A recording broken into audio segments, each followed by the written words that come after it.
India में and through out the world कितने type of markets available है? काफी सारे मार्केट्स अवेलेबल हैं डिफरेंट डिफरेंट नीड्स के बेसिस पर। जैसे कि गोल्ड मार्केट है, सिल्वर मार्केट है, तो वहां पर आप ऑनलाइन इन्वेस्टमेंट कर सकते हो। स्टॉक मार्केट में इन्वेस्ट कर रहे हैं, म्यूचुअल फंड्स में इन्वेस्टमेंट कर रहे हैं, इवन गवर्नमेंट सिक्योरिटीज या प्राइवेट कंपनीज के जो सिक्योरिटीज होते हैं, बॉन्ड्स होते हैं, वहां पे भी इन्वेस्ट करते हैं। एफडीज एक ऑप्शन है, गवर्नमेंट सेविंग इंस्ट्रूमेंट्स है, जैसे नेशनल पेंशन स्कीम्स हो गया, वहां पर इन्वेस्टमेंट कर सकते हैं। किस परसेंटेज के हिसाब से इन्वेस्ट करना चाहिए? मतलब कितना परसेंट स्टॉक मार्केट में, कितना परसेंट म्यूचुअल फंड्स में, कितना परसेंट गोल्ड में, कितना percent fix deposit? Invest in stock market. Directly अगर स्टॉक मार्केट शेयर्स में इन्वेस्ट नहीं करना है तो म्यूचुअल फंड के रूट के थ्रू जाओ।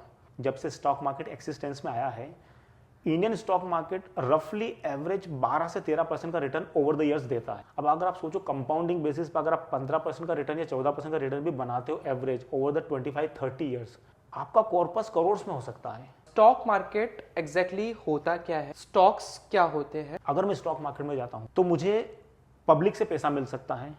इस पैसे के बदले में मुझे किसी को इंटरेस्ट पे नहीं करना है। पब्लिक की भागीदारी कंपनी में आ गई है, अब मुझे किसी तरह का उनको पेमेंट नहीं करना है unless and until I am announcing dividends. तो वहां पर बिजनेस को भी फायदा है और पब्लिक एट लार्ज या जो इन्वेस्टर्स हैं उनको भी फायदा है। स्टॉक बेचने पे टैक्स लगता है क्या, और इस टैक्स को हम कितने हद तक इसको हम मिनिमाइज कर सकते हैं? जो भी इन्वेस्टमेंट्स हैं आपके शेयर में हो, म्यूचुअल फंड में हो, सारे टैक्सेबल इंस्ट्रूमेंट्स हैं, सब में टैक्स लगता है। ठीक है, समझो 1,10,000 है तो 1,00,000 रुपए माइनस हो जाएगा, जो 10,000 बचा उस पर 10% है। ओके। अगर सपोज वो 90,000 है पूरे साल भर का, तो 1,00,000 तक आपको एग्जम्पशन है तो फिर उस पर टैक्स नहीं लगेगा। सीए से मैंने ये भी बात सुना है कि तुमको अगर अपना प्रॉफिट और बचाना है, हमारा स्टॉक जो लॉस में चल रहा है उसको बेच दो और वापस से खरीद लो। इसको they call it as tax loss harvesting.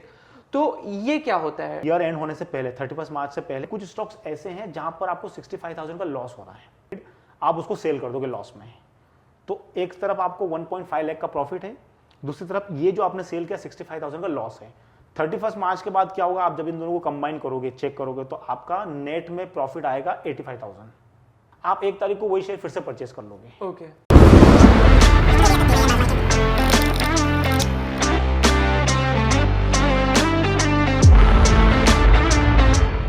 Hello everyone, welcome to the ब्रिस पॉडकास्ट। आज के हमारे गेस्ट है CA Vijay Sharma. Vijay sir, thank you so much for coming on to the show. कैसे हो आप? I am good and thanks to having me here. It's a pleasure for me कि मैं आज आपके साथ मिल रहा हूँ। यहाँ पर हम काफ़ी चर्चा करने वाले हैं स्टॉक मार्केट के ऊपर, समझने वाले हैं कि स्टॉक मार्केट क्या होता है, उससे रिलेटेड जो एस्पेक्ट्स हैं, जो चीज़ें हैं, उस पर ऑल डिस्कशन करने वाले हैं। So it's like I am quite happy to be here. Pen and paper लेके बैठ जाओ, काफ़ी ज़्यादा inspiring, engaging and helpful session होने वाला है। मेक श्योर आपको जहाँ पे भी जो जो चीज़ नहीं समझ में आई, आप उसका एक नोट ले लो। आपको हम जितना हो सके सिंप्लीफाई कर सकते हैं। ओके, थोड़ा सा अर्ली लाइफ के बारे में बताइए कि आप एग्जैक्टली शुरुआत कैसे हुई इस जर्नी में? So like I M CA by profession, bye education. तो मैंने सीए कंप्लीट किया था 2004 में। Okay, I was from very small city Ratlam, और सीए होने के बाद जॉब के लिए मैं मुंबई आ गया था। So like I M in Mumbai for last 18-20 years. तो जब मैं सीए कर रहा था या सीए हो चुका था, तब भी मुझे स्टॉक मार्केट के बारे में या म्यूचुअल फंड्स के बारे में उतना नॉलेज नहीं था। इट वाज लाइक आउटलाइन, जैसे नॉर्मल लोगों को पता होता है कि स्टॉक मार्केट कुछ होता है and all this things. But जो रियल इंटरेस्ट मेरा आया मार्केट में, वो आया सीए होने के बाद, when I met some people जो लोग ट्रेडिंग करते थे, इन्वेस्टमेंट करते थे, और उनसे मैंने सीखा है, और वहाँ से ये जर्नी स्टार्ट हुआ है। तो सीए करने के बाद like I was working with the corporates, तो मैंने लिस्टेड कंपनीज में काम किया है, स्टार्टअप्स में काम किया है, वहाँ पर काफ़ी लोगों से मिला हूँ, उनसे समझा हूँ, सीखा हूँ, कुछ यूट्यूब्स के चैनल्स को फॉलो करता था, आज भी फॉलो करता हूँ। तो वो सब मेरा एक लर्निंग था। देन मैंने कुछ लोगों के जो है होते हैं कोर्सेज होते हैं, उनको ज्वाइन किया, उनसे सीखा, कुछ मार्केट स्टडी किया, और मेरा जो प्रोफेशन था, जो मेरा वर्क था डे टू डे लाइफ में, उसमें मुझे ये काफ़ी कुछ सीखने को मिला कि बैलेंस शीट्स कैसे बनाई जाती है, प्रॉफिट एंड लॉस स्टेटमेंट कैसे बनता है, उसको एनालाइज कैसे करते हैं, एक कंपनी अपने बैलेंस शीट्स और पीएनएल में क्या देखना चाहती है, और आउटर वर्ल्ड जो इन्वेस्टर्स होते हैं, जो एनालिस्ट होते हैं, वो किसी कंपनी की बैलेंस शीट या उसके फाइनेंशियल स्टेटमेंट्स में क्या देखते हैं। तो वहाँ से मुझे काफ़ी सीखने को मिला कि how to analyse these things, और क्या इंपॉर्टेंट फैक्टर्स होते हैं जो हमको हमेशा याद रखना है अगर हम किसी भी कंपनी के बिजनेस को एनालाइज कर रहे हैं। Maybe you are an investor, maybe you are like business में इन्वेस्ट करना चाहते हो, स्टॉक मार्केट में उस कंपनी के शेयर्स में इन्वेस्ट करना चाहते हो, या कोई भी पर्सपेक्टिव है, अगर किसी कंपनी को एनालिसिस करना है तो यू मस्ट अंडरस्टैंड कि how to read the balance sheet and financial statements. उस चीज़ में हम थोड़ा later part of the video में आएंगे, हम एकदम शुरुआत से जाएंगे बिकॉज जितना हो सके लोगों के लिए सिंप्लीफाई करना है। तो इंडिया में एंड ओवरऑल द वर्ल्ड कितने टाइप ऑफ मार्केट्स अवेलेबल है एट प्रेजेंट? सो देखिए, मार्केट अभी जो चलन चल रहा है, जो मार्केट जिस तरह से ग्रो कर रहे हैं, काफ़ी सारे मार्केट्स अवेलेबल हैं डिफरेंट डिफरेंट नीड्स के बेसिस पर। जैसे पहले कैसा होता था, अगर मैं ओल्ड एरा की बात करूं तो पहले अगर आपने देखा होगा, आप हमारे जो एंसेस्ट्रल थे या बड़े लोग थे वो इन्वेस्ट करते थे एफडीज में या पोस्ट ऑफिस सेविंग अकाउंट्स में, किसान विकास पत्र, इंदिरा विकास पत्र, ये सेविंग इंस्ट्रूमेंट्स थे जहां पर नॉर्मली लोग इन्वेस्ट करते थे। स्टॉक मार्केट के लिए उतना इन्वेस्टमेंट का जरिया था नहीं, उतना ईजी भी नहीं था, सिंप्लीफाइड भी नहीं था और उतनी अवेयरनेस भी नहीं थी, तो तब लोग एफडीज वगैरह में करते थे। आज के डेट्स में काफ़ी सारे इंस्ट्रूमेंट्स अवेलेबल है डिफरेंट डिफरेंट नीड्स के बेसिस पर।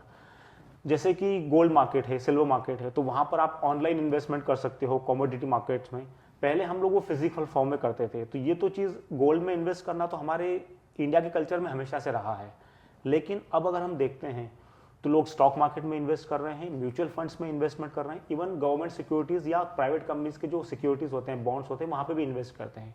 तो आज की डेट्स में आप देखोगे एफडीज एक ऑप्शन है, गवर्नमेंट सेविंग इंस्ट्रूमेंट्स है जैसे नेशनल पेंशन स्कीम्स हो गया, वहाँ पर इन्वेस्टमेंट कर सकते हैं। Apart from that mutual fund, stock market, commodity market जहाँ पे आप डिजिटली इन्वेस्ट कर सकते हैं, and then you have private companies के बॉन्ड्स। तो ये बहुत सारे एवेन्यूज आज की डेट्स में अवेलेबल हैं इन्वेस्टमेंट के लिए। ओके, तो इससे रिलेटेड आप इसमें इन सारे मार्केट्स में आप कौन से मार्केट में डील करते हो? सो मेरा प्राइमरी इन्वेस्टमेंट तो स्टॉक मार्केट में ही होता है and then mutual fund. These are the two things. तो म्यूचुअल फंड भी इन यूके in a way stock market का ही एक इनडायरेक्ट इन्वेस्टमेंट्स है। Correct. Some part I keep investing in FDs also, थोड़ा बहुत गोल्ड में भी। सो लोगों के लिए अगर इजी फॉर्म में अगर देखा जाए, अगर उनको अपना इन्वेस्टमेंट जो भी उनकी सेविंग्स है अगर उनको इन्वेस्ट करना है, so normal very less risk profile के हिसाब से उन्हें किस परसेंटेज के हिसाब से इन्वेस्ट करना चाहिए? मतलब कितना परसेंट स्टॉक मार्केट में, कितना परसेंट म्यूचुअल फंड्स में, कितना परसेंट गोल्ड में, कितना परसेंट फिक्स डिपॉजिट में, कैसे वो शुरुआत कर सकते हैं? सो लाइक ये जो आपका क्वेश्चन है इसको हम स्टैंडर्डाइज नहीं कर सकते हैं, ओके, बिकॉज मेरी एक नीड हो सकती है, मेरी एक एज है, मेरा एक फैमिली बैकग्राउंड है, मेरी नीड अलग हो सकती है, आपकी नीड अलग हो सकती है, मेरा एज क्राइटेरिया अलग है, ठीक है। अगर सपोज कोई बिगिनर है, लाइक से if a person just started the job 20, 30, 40 years, 25 years का बंदा है, अभी जॉब शुरू किया है, शादी होना है, पूरी लाइफ है उसके पास, I will suggest those people invest in stock market. Directly अगर स्टॉक मार्केट शेयर्स में इन्वेस्ट नहीं करना है तो म्यूचुअल फंड के रूट के थ्रू जाओ। अगर इंडिया की इकोनॉमी को आप देखोगे, जब से स्टॉक मार्केट एक्सिस्टेंस में आया है, इंडियन स्टॉक मार्केट रफली एवरेज 12 से 13% का रिटर्न ओवर द ईयर्स देता है। मतलब अगर आप 10 साल के लिए इन्वेस्टेड हो तो आपको एक 12 से 13% का फेयर रिटर्न मार्केट में मिल जाएगा। यस, इसके बीच में डिप्स भी आएंगे, करेक्शंस भी आएंगे, फॉल्स भी आएंगे, लेकिन ओवरऑल अगर आप इन्वेस्टेड रहते हो लेट्स से 20-25 ईयर्स, तो एक 12 से 13% की ग्रोथ आपको मार्केट में एवरेज मिल जाएगी, ठीक है। अब स्टॉक मार्केट, काफ़ी लोगों का ये परसेप्शन है कि मार्केट बहुत रिस्की होता है, उसमें पैसे का जोखिम है। बहुत सी स्टोरी आपने सुनी होगी कि लोगों के मतलब घर तक सेल हो गए स्टॉक मार्केट की वजह से। तो ऐसा एक जनरल परसेप्शन बन गया है कि स्टॉक मार्केट खराब है। स्टॉक मार्केट खराब नहीं है, लेकिन जिस तरीके से लोग इन्वेस्ट करते हैं उसको एक ओवरनाइट पैसा बनाने का जरिया समझ रहे हैं, वो गलत है। अगर आप डिसिप्लिन से काम करते हो, स्टॉक मार्केट में इन्वेस्ट करते हो, नहीं समझ है म्यूचुअल फंड में इन्वेस्ट करो, that is indirect way. Mutual fund भी डिसेंटली, अगर एक लार्ज कैप म्यूचुअल फंड है, डिसेंटली 12-13% का रिटर्न मिल जाता है। अगर आपने उसके साथ में स्मॉल कैप या मिड कैप इसमें भी इन्वेस्ट किया तो आपका एवरेज 12-13% से शिफ्ट होकर 15-16 तक भी जा सकता है। This is an average, you can say expectations. अब अगर आप सोचो कंपाउंडिंग बेसिस पर अगर आप 15% का रिटर्न या 14% का रिटर्न भी बनाते हो एवरेज ओवर द 25-30 ईयर्स, आपका कॉर्पस करोड़्स में हो सकता है।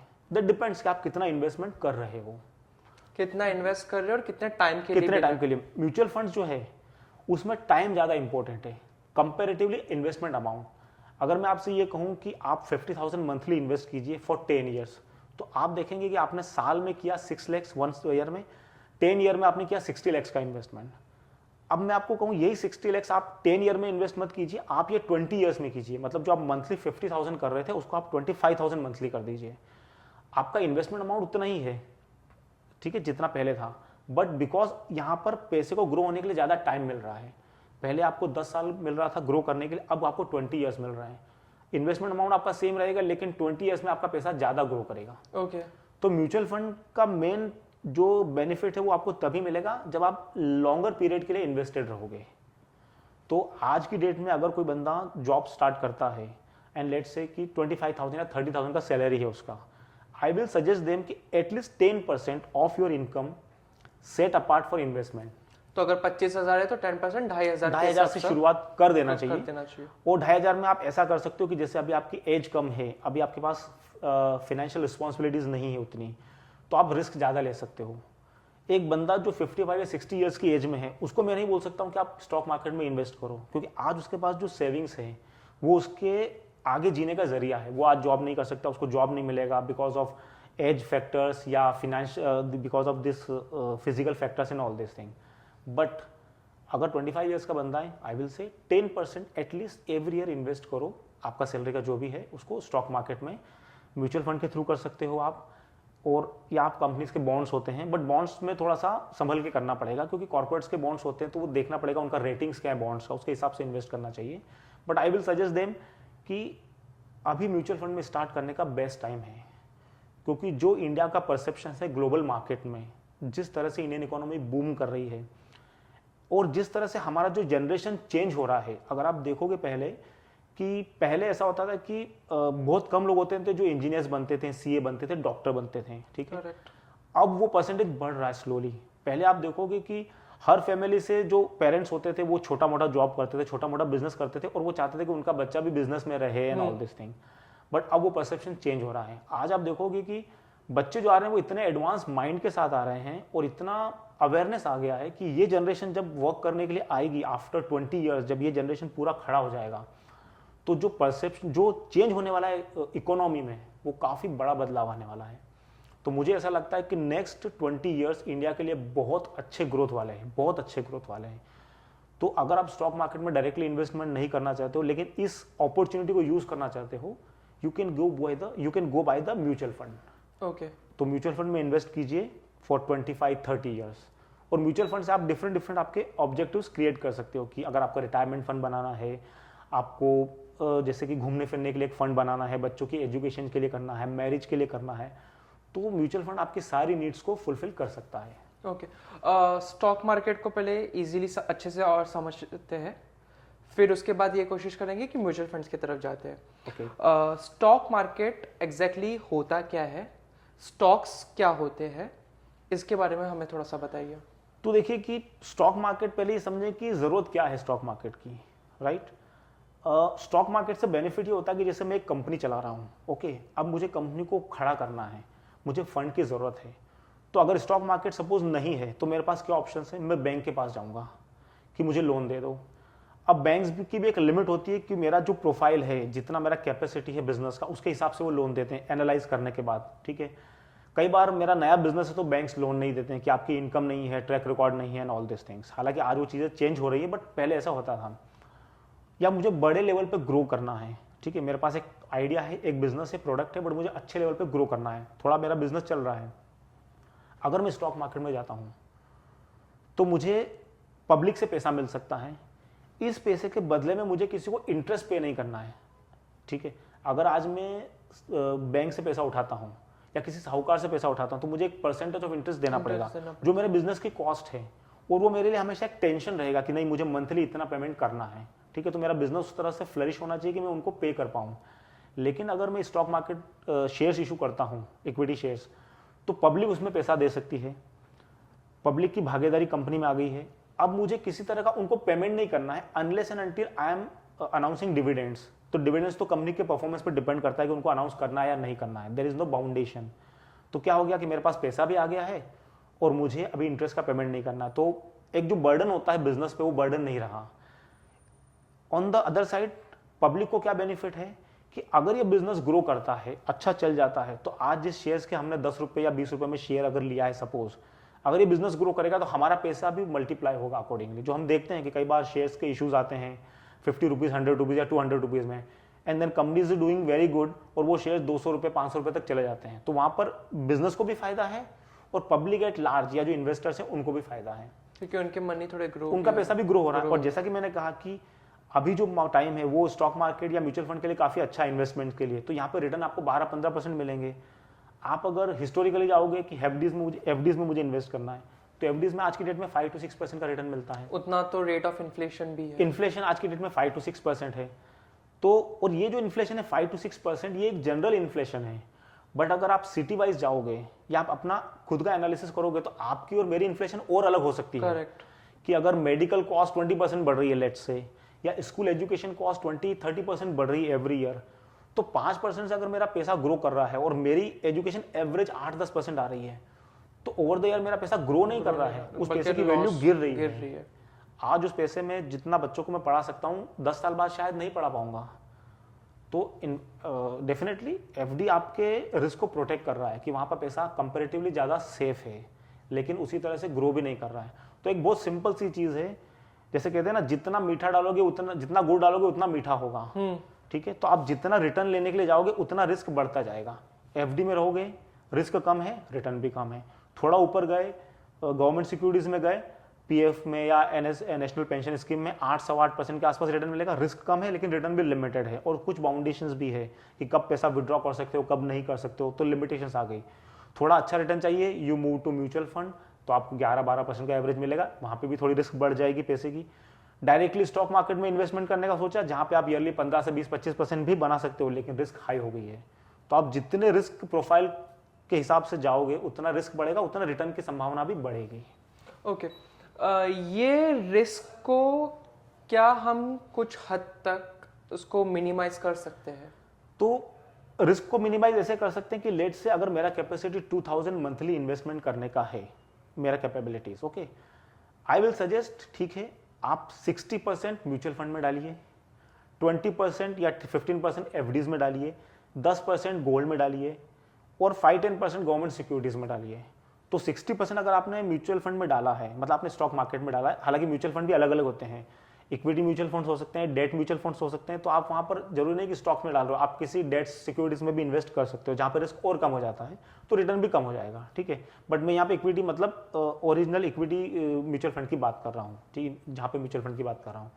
तो 60% में आपकी रिस्क है, लेकिन अगर आप वहाँ पे अच्छा म्यूचुअल फंड चूज करते हो, उसमें भी आप ग्रेडिंग कर लेते हो कि मुझे मिड कैप में भी करना है, स्मॉल कैप में भी करना है और लार्ज कैप में भी करना है, तो लार्ज कैप मुझे फेयरली कम रिटर्न देगा, लेकिन मेरी रिस्क कम हो जाएगी, क्योंकि वहाँ पे जो अच्छी कंपनीज हैं, जिनके प्रोस्पेक्ट्स अच्छे हैं, जिनका बिजनेस अच्छा ग्रो कर रहा है, जिनके फंडामेंटल काफ़ी स्ट्रॉन्ग है, उनमें इन्वेस्टमेंट ज़्यादा होता है, तो पैसा कंपेरेटिवली आपका जो है वो सिक्योर्ड हो गया है।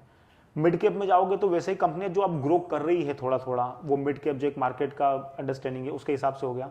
फिर स्मॉल कैप वो कंपनी जो आज छोटी है बट आगे जाके लार्ज बन सकती है, वहाँ पे ग्रो करने की संभावना ज़्यादा है, रिटर्न मिलने के प्रॉस्पेक्ट्स ज़्यादा हैं। तो आपने यहाँ पे इन्वेस्टमेंट कर दिया, गोल्ड में कर दिया, एफडीज में कर दिया, गवर्नमेंट सिक्योरिटीज़ में कर दिया, तो दिस वे आपकी रिस्क भी मिनिमाइज हो जाती है। मतलब रिस्क तो ऑलवेज हमेशा रहती है फाइनेंशियल प्रोडक्ट्स में, बट एक हद तक आपकी रिस्क मिटिगेट हो जाती है। स्टॉप लॉस एग्जैक्टली होता है क्या है, उसके बारे में मुझे थोड़ा सा जानना है। Stop loss basically, if the name suggest, stop loss मतलब लॉसेस को स्टॉप करना। ओके, दैट मीन्स कि अगर आपने किसी सिक्योरिटीज में इन्वेस्ट किया है, तो आप अगर बेसिकली ये ज़्यादा यूजफुल है ट्रेडर्स के लिए। ओके, अगर आप ट्रेडर्स हो, आप डे ट्रेडर्स हो सकते हो, आप पोजिशनल ट्रेडर्स हो सकते हो। मतलब डे ट्रेडर मतलब जो आज बाय करके आज सेल कर लेता है, 9:15 से 3:30 तक मार्केट में रहता है, आज ही बाय किया आज ही सेल किया, वो नॉर्मली फ्यूचर एंड ऑप्शंस में ज़्यादा डील करते हैं। स्टॉक्स में डे ट्रेडिंग बहुत कम होता है। लेकिन कोई हो सकते हैं जो पोजिशनल ट्रेडर्स हैं कि आज मैंने कोई स्टॉक लिया, 10-15 दिन के लिए वेट किया, महीना भर वेट किया, मुझे एक डिसेंट रिटर्न मिल गया, जो मेरा एक्सपेक्टेशन है कि 5%, 7%, 10%, उतना मिला, एग्जिट कर लिया। ठीक है, अब ये तो एक अच्छी होप है कि मेरा 5%, 10% का रिटर्न है। What if stock goes against you, अगर वो आपके अगेंस्ट चला गया है, वो ये स्टॉक मार्केट में हमेशा हर आदमी के साथ होने वाला है और हुआ है। तो ये जैसे बोलते हैं ना, एक परमानेंट सत्य है, वो सत्य है स्टॉक मार्केट का, कि मार्केट में आप जब भी इन्वेस्ट करोगे, कभी तो ऐसा सिचुएशन आएगा कि आपका प्राइस आपके परचेस प्राइस के अगेंस्ट में जाने वाला है। तो तब क्या करना है, कितना उसको होल्ड करना है। क्योंकि कई बार लोग होते हैं जो बोलते हैं कि हम तो सिर्फ शॉर्ट टर्म इन्वेस्टमेंट के लिए आए थे और उनका वो स्टॉक लॉन्ग टर्म इन्वेस्टमेंट बन जाता है। 100 रुपीज़ में कोई शेयर लिया इस होप में कि 150 में सेल कर देंगे तो 50 रुपीज़ का प्रॉफिट है, ये तो मुझे पता है टारगेट, लॉस कितना नहीं पता है। 100 का शेयर 80 रुपीज़ आ गया, होल्ड कर रहे हैं उम्मीद में कि नहीं बढ़ेगा, 80 से 60 आ गया, 60 से 40 आ गया, हम आज भी होल्ड कर रहे हैं क्योंकि हमें लग रहा है कि वो कभी तो ऊपर आएगा, बट वी डोंट नो वो 1 साल में आएगा, 1 महीने में आएगा या 10 साल में आएगा। तो स्टॉप लॉस होना बहुत ज़रूरी है, बहुत ज़रूरी है। अगर मैं 100 रुपीज़ में किसी स्टॉक में इन्वेस्ट कर रहा हूँ, मुझे पता है स्टॉक के फंडामेंटल क्या है, टेक्निकल्स क्या है, जो भी पैरामीटर चूज करके मैं इन्वेस्ट कर रहा हूँ, मुझे पता होना चाहिए कि अगर मेरा कैपेसिटी 10 रुपये लॉस बेयर करने का है, द मोमेंट ही 90 रुपीज़ के नीचे जाने लगेगा, 90 मत के नीचे मतलब 89.9 मुझे दिखा, मुझे बाहर निकलना है स्टॉक से, वो है स्टॉप लॉस। और अगर स्टॉक मार्केट में ट्रेडिंग करना है, specifically I am using the word trading, अगर ट्रेडिंग करना है तो स्टॉप लॉस आपको डेफिनेटली पता ही होना चाहिए और वो सिस्टम में लगा हुआ होना चाहिए। अगर आपने सिस्टम में स्टॉप लॉस नहीं लगाया तो आपका 1000 रुपये का लॉस, लाख रुपए का लॉस कब बन जाएगा आपको पता भी नहीं चलेगा। ओके तो स्टॉप लॉस तो बहुत मैंडेटरी है, बहुत ज़रूरी है अगर आप इन्वेस्टमेंट कर रहे हो मार्केट में। ओके तो ये हो गया स्टॉप लॉस के बारे में। अब कोई भी बंदा अगर एक इन्वेस्टमेंट के तौर पे एक स्टॉक को बाय करता है तो उसने किस तरीका का एनालिसिस करना चाहिए? देखिए मेरा ऐसा मानना है कि जितना आप सिंपल रहोगे उतना ईजी है पैसा बनाना मार्केट में। सिंपल से मेरा मतलब ये है कि जैसे आप सोचते हो कि मुझे स्टॉक मार्केट में इन्वेस्ट करना है, तो गवर्नमेंट ने बहुत अच्छे से डिफाइन करके रखा हुआ है। जैसे निफ्टी 50 जो एनएससी का इंडेक्स है, ठीक है, जिसे निफ्टी बोलते हैं, उसमें 50 स्टॉक हैं। अब ये जो 50 स्टॉक है ये अपने अपने सेक्टर की दिग्गज कंपनियां हैं जो फंडामेंटली काफ़ी स्ट्रॉन्ग कंपनीज है, जिनका बिजनेस काफ़ी अच्छा है। अगर आपको ज़्यादा नहीं पता है, आप इन्हीं 50 कंपनीज में से कुछ चूज़ कीजिए इन्वेस्टमेंट करने के लिए, क्योंकि ये ऑलरेडी कैटेगराइज्ड है गुड कंपनीज। ओके तो अगर किसी बंदे को ज़्यादा पता नहीं है किसी को, तो इन कंपनीज में इन्वेस्टमेंट करना चाहिए। जैसे रिलायंस हो गया, एचडीएफसी बैंक हो गया, एक्सिस बैंक हो गया, इसी तरह के सारे हैं। उसमें आपका एफएमसीजी सेक्टर आ गया है, उसमें आपका कैपिटल गुड्स सेक्टर है, उसमें आपका मैन्युफैक्चरिंग आ जाएगा, service industry, ITs and all, सारे सेक्टर्स को वो रिप्रेजेंट करता है निफ्टी 50। तो आप उन्हीं में से स्टॉक चूज कीजिए, सबसे सेफेस्ट बेट वही रहेगा। उसके बाद BSE 30 का जो इंडेक्स है, बॉम्बे स्टॉक एक्सचेंज का सेंसेक्स, उसमें कंपनीज है, कुछ कंपनीज ऐसी हैं जो NSE में भी लिस्टेड और BSE में भी है। जो मोस्टली बड़ी कंपनीज होती हैं वो दोनों स्टॉक एक्सचेंज पर लिस्ट होती है। तो वहाँ पे आप इन्वेस्ट कर सकते हो। सबसे सेफेस्ट तरीका यही है। या फिर जैसा कि मैंने बताया म्यूचुअल फंड, अगर आपको नहीं पता है स्टॉक मार्केट के बारे में, आप म्यूचुअल फंड में इन्वेस्ट कीजिए। अलग अलग तरह के म्यूचुअल फंड से आपकी नीड के बेसिस पर, अगर आप किसी सेक्टर में इन्वेस्ट करना चाहते हैं कि जैसे रियल एस्टेट, तो रियल एस्टेट का अलग इंडेक्स मिल जाएगा, अलग म्यूचुअल फंड मिल जाएगा, फार्मा का अलग मिल जाएगा। अगर आपको सिर्फ इकोनॉमी एज ए होल में इन्वेस्ट करना है, तो जैसे कंपनीज के लार्ज कैप है, स्मॉल कैप है, मिड कैप्स की हमने बात की, उनमें इन्वेस्ट कर सकते हैं।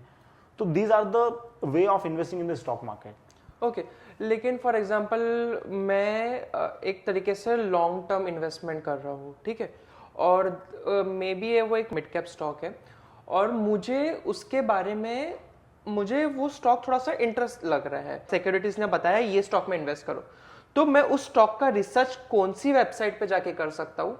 और जब मैं रिसर्च करूंगा तो मुझे किस चीज का ध्यान रखना चाहिए रिसर्च करते वक्त? क्या स्टेटमेंट देखना चाहिए, क्या रेशियोज देखने चाहिए? तो इसमें ऐसा होता है कि अगर आप किसी स्टॉक को इन्वेस्ट करना चाहते हो, लेट से कि जैसे आपने कहा कि HDFC में आपको इन्वेस्ट करना है, HDFC बैंक में, ठीक है, मैं ये कहूँगा कि स्टार्ट करो with very generalize thing. Generalize मतलब कैसे? अपने आसपास में देखो, HDFC बैंक है, हम हर बंदा आज की डेट में बैंक से वाकिफ़ है कि बैंक्स क्या होते हैं, या तो वो इन्वेस्ट बैंक्स में पैसा रखता है या बैंक्स को यूज़ करता है किसी फॉर्म में, ठीक है, मोस्टली लोग। तो आप देखो कि HDFC बैंक में अगर मुझे इन्वेस्ट करना है तो मेरे आसपास में HDFC बैंक कैसे परफॉर्म कर रहा है। जब मैं बैंक को विजिट करता हूँ तो वहाँ पर कितनी भीड़ मुझे दिखाई देती है, कितनी ब्रांचेस ओपन हो रही है, उनकी सर्विसेज कैसी है। तो एक मुझे एक परसेप्शन समझ में आएगा कि हाँ, काम तो अच्छा चल रहा है, बैंक्स तो चल रहा है, काफ़ी पब्लिक भी आती है। एक तरीका हो गया एक समझने का बेसिक कि हाँ ये एक्सिस्ट कर रहा है और अच्छा दिख रहा है मुझे सामने, मतलब मैं I can go and vouch, that's one thing. Second thing कैसा होगा कि जैसे आपने कहा कि बैलेंस शीट को रीड करना है, फाइनेंशियल इंस्ट्रूमेंट, फाइनेंशियल को रीड करना है, वो थोड़ा सा डिफिकल्ट हो जाता है, हर आदमी के लिए पॉसिबल नहीं है फाइनेंशियल इंस्ट्रूमेंट को रीड करना। बट अगर रीड करना है तो आप पहले उसकी बैलेंस शीट्स में जाके देखो कि बैलेंस शीट्स में कंपनी के पास फंड कितना है, कैश फंड कितना है, या एफडीज या इन्वेस्टमेंट कितना है। क्योंकि अगर किसी बिजनेस के पास पैसा है तो वो आपको दिखाई देगा वहां पर। जो बिजनेस में पैसा नहीं होगा, स्ट्रगल कर रहे होंगे फंड के लिए, उनके बैलेंस शीट में आपको लोन ज़्यादा दिखाई देंगे। हालांकि आज की डेट में हर बिजनेस लोन लेता है, क्योंकि लोन करके बिजनेस करना ज़्यादा ईजी होता है। बट आपको समझ में आएगा कि इनका कैश कितना है, सरप्लस इनके पास, मतलब बिजनेस के पास अगर पैसा है, फंड है, तो वो अच्छे से बिजनेस कर सकते हैं। दैट इज वन पैरामीटर हो गया। सेकंड, आप देखोगे कि लोन कितना है उनके पास। ऐसा तो नहीं कि लोन बढ़ते जा रहा है डे बाय डे। हाँ, लोन लेना बिजनेस को ग्रो करने के लिए जरूरी है, बट लोन की एक लिमिट होनी चाहिए। तो उसके लिए हम लोग है ना नॉर्मली एक रेशो देखते हैं, डेट इक्विटी रेशो।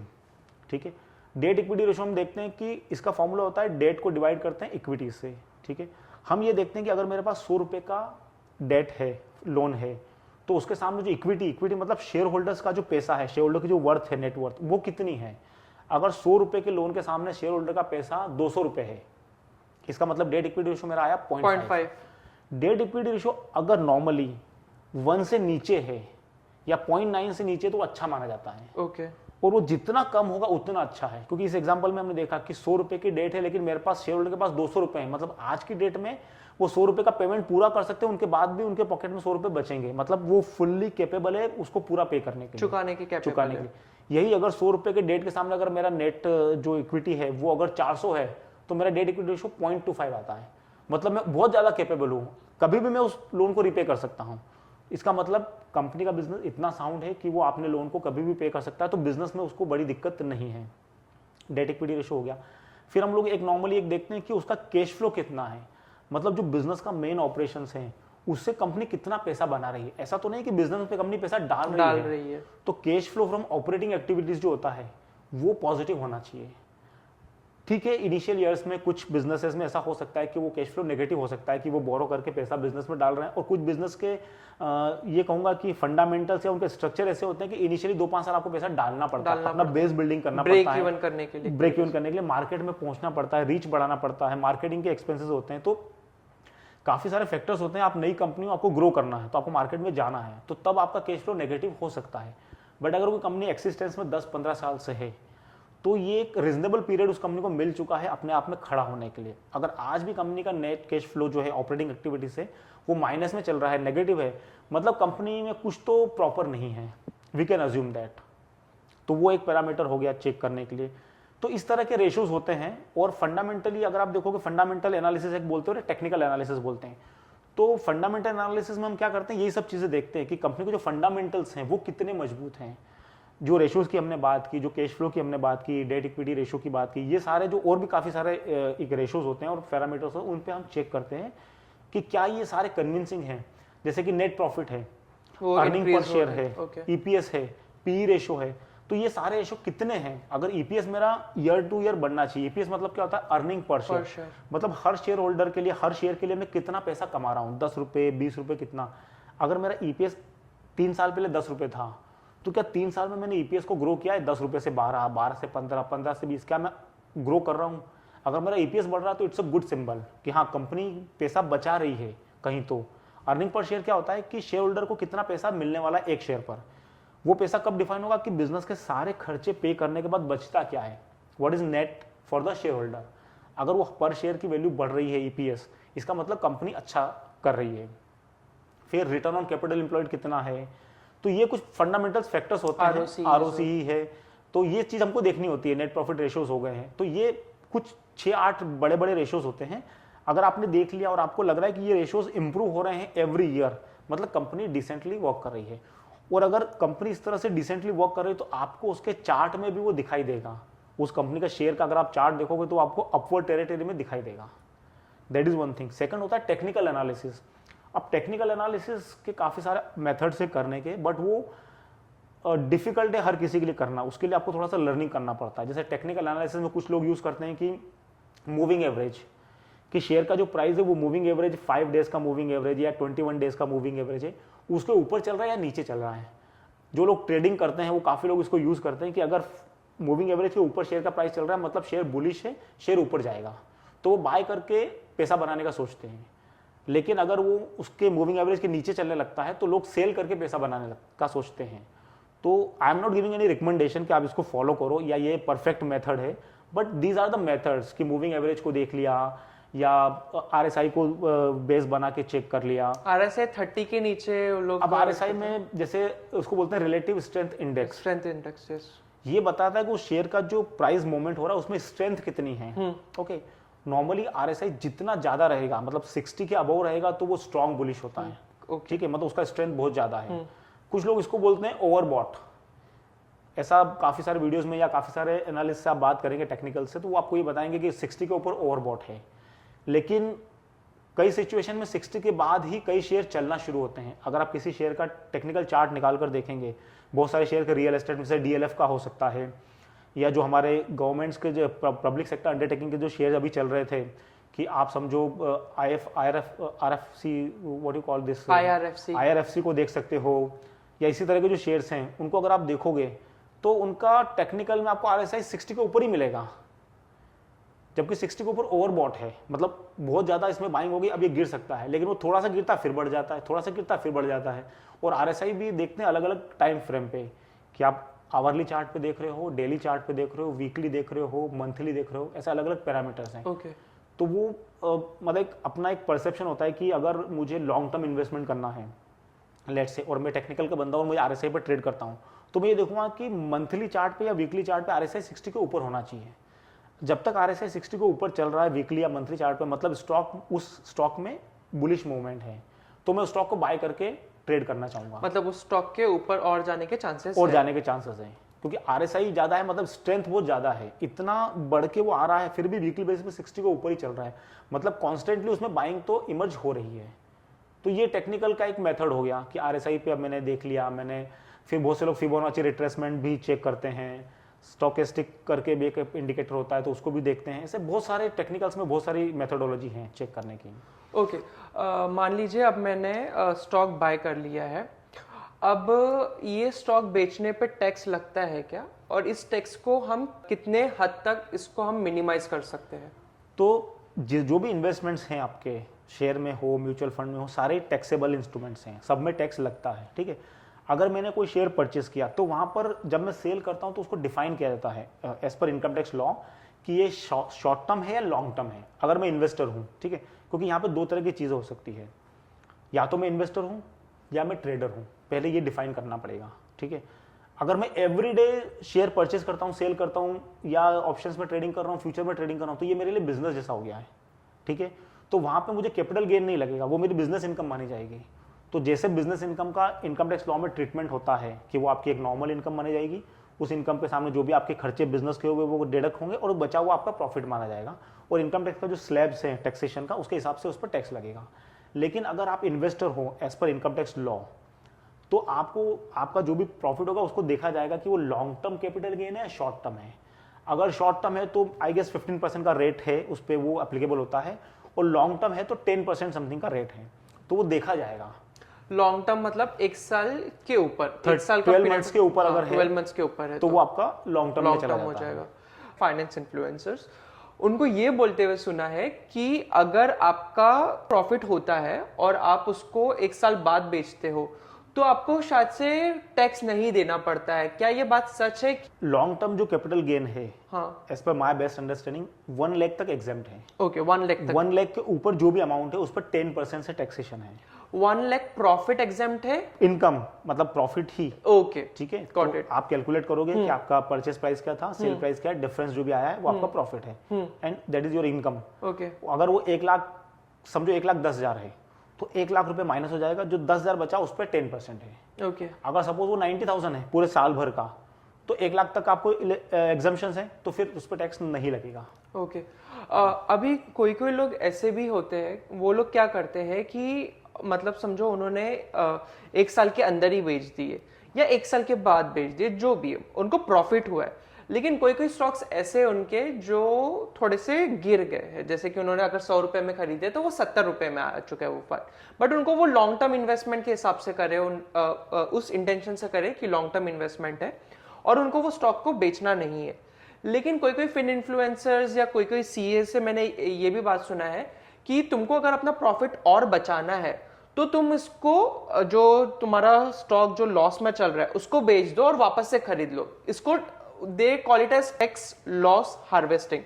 तो ये क्या होता है? सी कैसा है ना कि इनकम टैक्स लॉ में आपकी जो इनकम देखी जाती है वो फिनेंशियल ईयर वाइज चलती है। 1 अप्रैल से लेकर नेक्स्ट 31 मार्च तक के बीच में जो भी आपकी इनकम है वो उस पर टैक्स लगेगा, जिसे हम कहते हैं फिनेंशियल ईयर। जैसे अभी फिनेंशियल ईयर खत्म हुआ है 23-24, 1 अप्रैल 23 से 31 मार्च 24 तक, ठीक है। अभी मैं बोलता हूँ कि आप स्टॉक मार्केट में इन्वेस्ट करते हो, short term long term gain है आपके, और कुछ ऐसे स्टॉक्स हैं जिनमें लॉसेस हो रहा है, ठीक है। 25 मार्च 28 मार्च के दिन, मतलब ईयर एंड होने से पहले 31 मार्च से पहले आप एनालिसिस करते हो कि आज के डेट में मेरा सिचुएशन क्या बन रहा है। लेट्स से आई से कि आपका कुछ स्टॉक्स में मिलाकर 1.5 लाख का प्रॉफिट बन रहा है, लेकिन कुछ स्टॉक्स ऐसे हैं जहां पर आपको 65,000 का लॉस हो रहा है आज की डेट में, ठीक है। यू हैव 4-5 डेज अभी जो ईयर एंड होने में, लेकिन आज की डेट में 65,000 का लॉस हो रहा है। अब आपको पता है कि ये लॉस दोनों ही नोशनल है, प्रॉफिट भी नोशनल है, लॉस भी नोशनल, क्योंकि हमने अभी तक सेल नहीं किया किसी को। तो अगर मैं 1.5 लाख वाला सेल करता हूं, या सपोज मैंने सेल तो कर दिया है, तो 1.5 लाख का प्रॉफिट तो मुझे दिख रहा है, अब मुझे पूरा टैक्स पे करना पड़ेगा। लेकिन कुछ स्टॉक्स ऐसे बचे हुए हैं जिनमें आज की डेट में 65,000 का लॉस दिख रहा है, अगर मैं बुक करना चाहूँ तो वो लोग क्या करते हैं, सजेशन देते हैं, and this is with in the law only, कोई ऐसा गलत मेथड नहीं है, with in the law only है। आप क्या करोगे, 25 तारीख को या 28 तारीख को, जब भी आपका मन करे एज पर योर नीड, आप उसको सेल कर दोगे लॉस में। तो एक तरफ आपको 1.5 लाख का प्रॉफिट है, दूसरी तरफ ये जो आपने सेल किया 65,000 का लॉस है। 31 मार्च के बाद क्या होगा, आप जब इन दोनों को कंबाइन करोगे, चेक करोगे, तो आपका नेट में प्रॉफिट आएगा 85,000। 1 लाख तक तो मुझे छूट है अगर दोनों ही लॉन्ग टर्म है तो मुझे क्या करना है, कोई टैक्स पे नहीं करना। This is the tax harvesting. अब मैं क्या करूंगा, मैंने 25, 26, 28 तारीख को वो शेयर बेच दिया, लेकिन मुझे पता है कि ये लॉन्ग टर्म में तो अच्छा चलने वाला है, fundamentally it's a good company, I want to keep invested. आप 1 तारीख को वही शेयर फिर से परचेस कर लोगे। ओके। तो इस तरह से people try to save the taxes. Finance influencer से ये भी सुना है कि आपने जो स्टॉक है उसको लॉस में बेच दिए, जस्ट बिकॉज आप टैक्स लॉस हार्वेस्टिंग कर रहे हो, ठीक है। लेकिन आपने उसको इस टाइम पे नहीं शो करा आईटीआर में, लेकिन आपके पास आने वाले सेकेंड ईयर में भी आप उसको एज अ शो कर सकते हो, तो ये पॉसिबिलिटी है? नहीं, इसमें एक्चुअली कैसा होता है कि ऐसा पॉसिबिलिटी नहीं है। अगर आज मेरा इस साल में कुछ लॉस है तो मुझे इस लॉस इस साल में दिखाना पड़ेगा, ठीक है।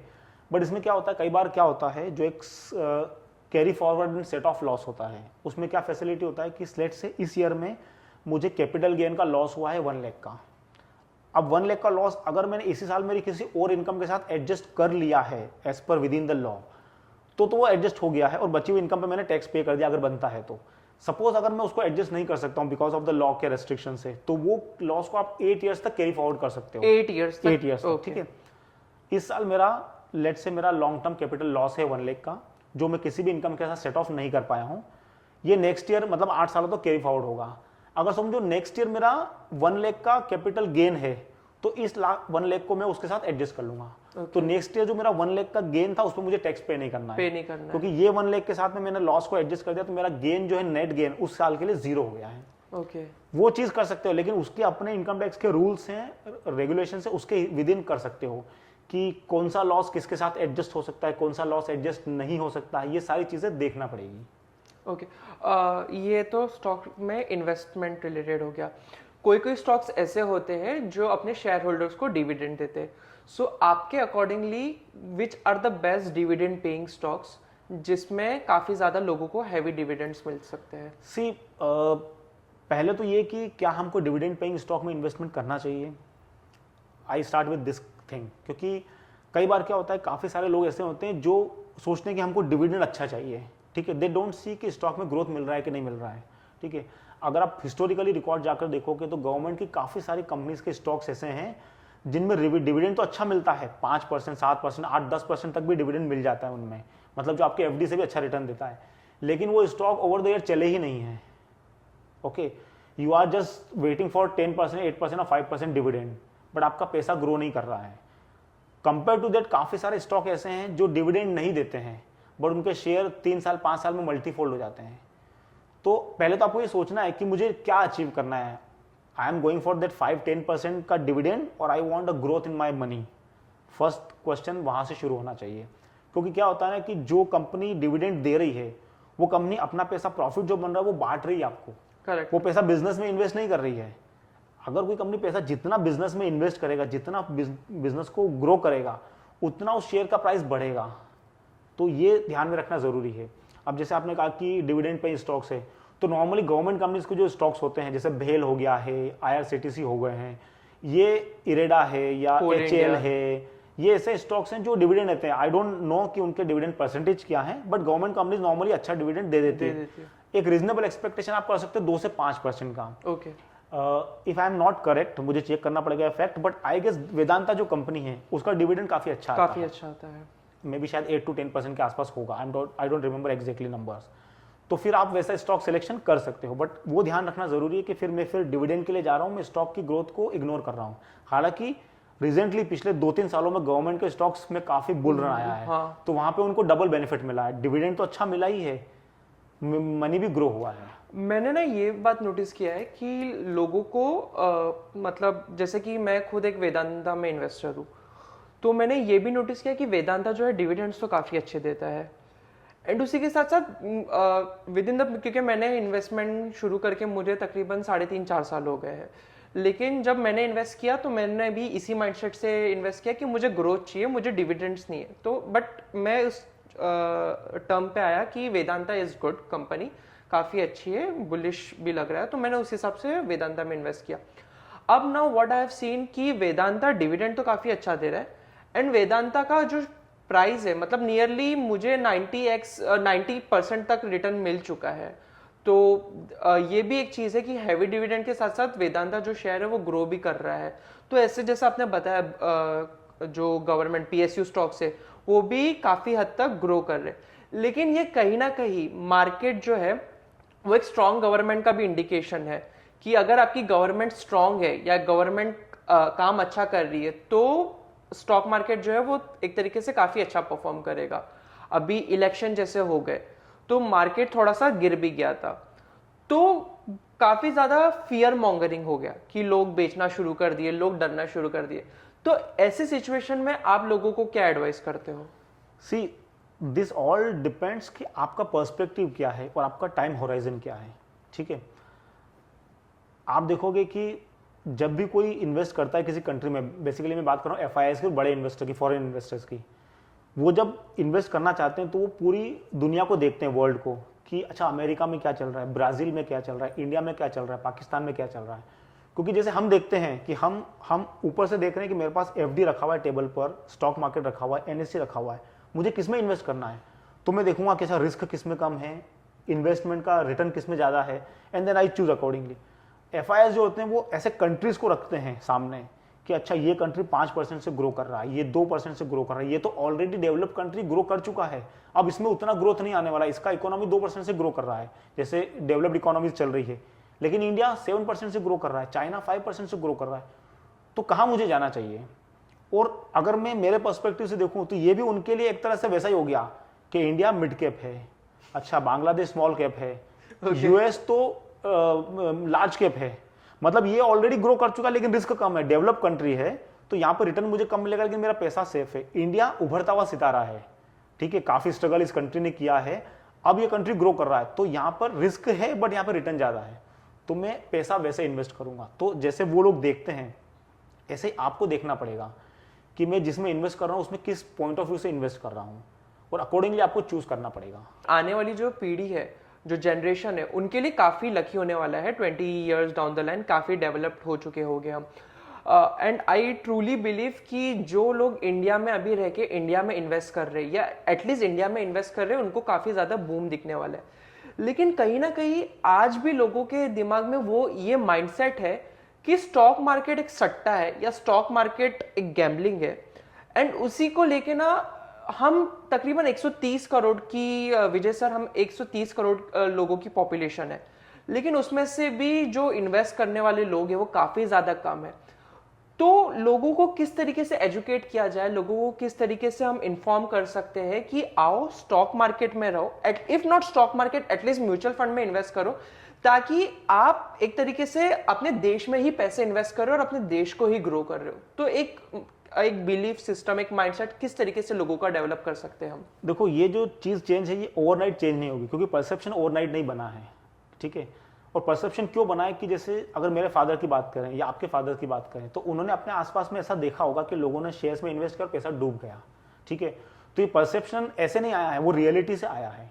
लेकिन ये भी समझना पड़ेगा कि जिन लोगों ने किया उन्होंने क्या मिस्टेक्स की। जैसे मैंने कहा कि स्टॉप लॉस मार्केट का सबसे बड़ा वेपन है आपका, उसको हमेशा यूज करना है।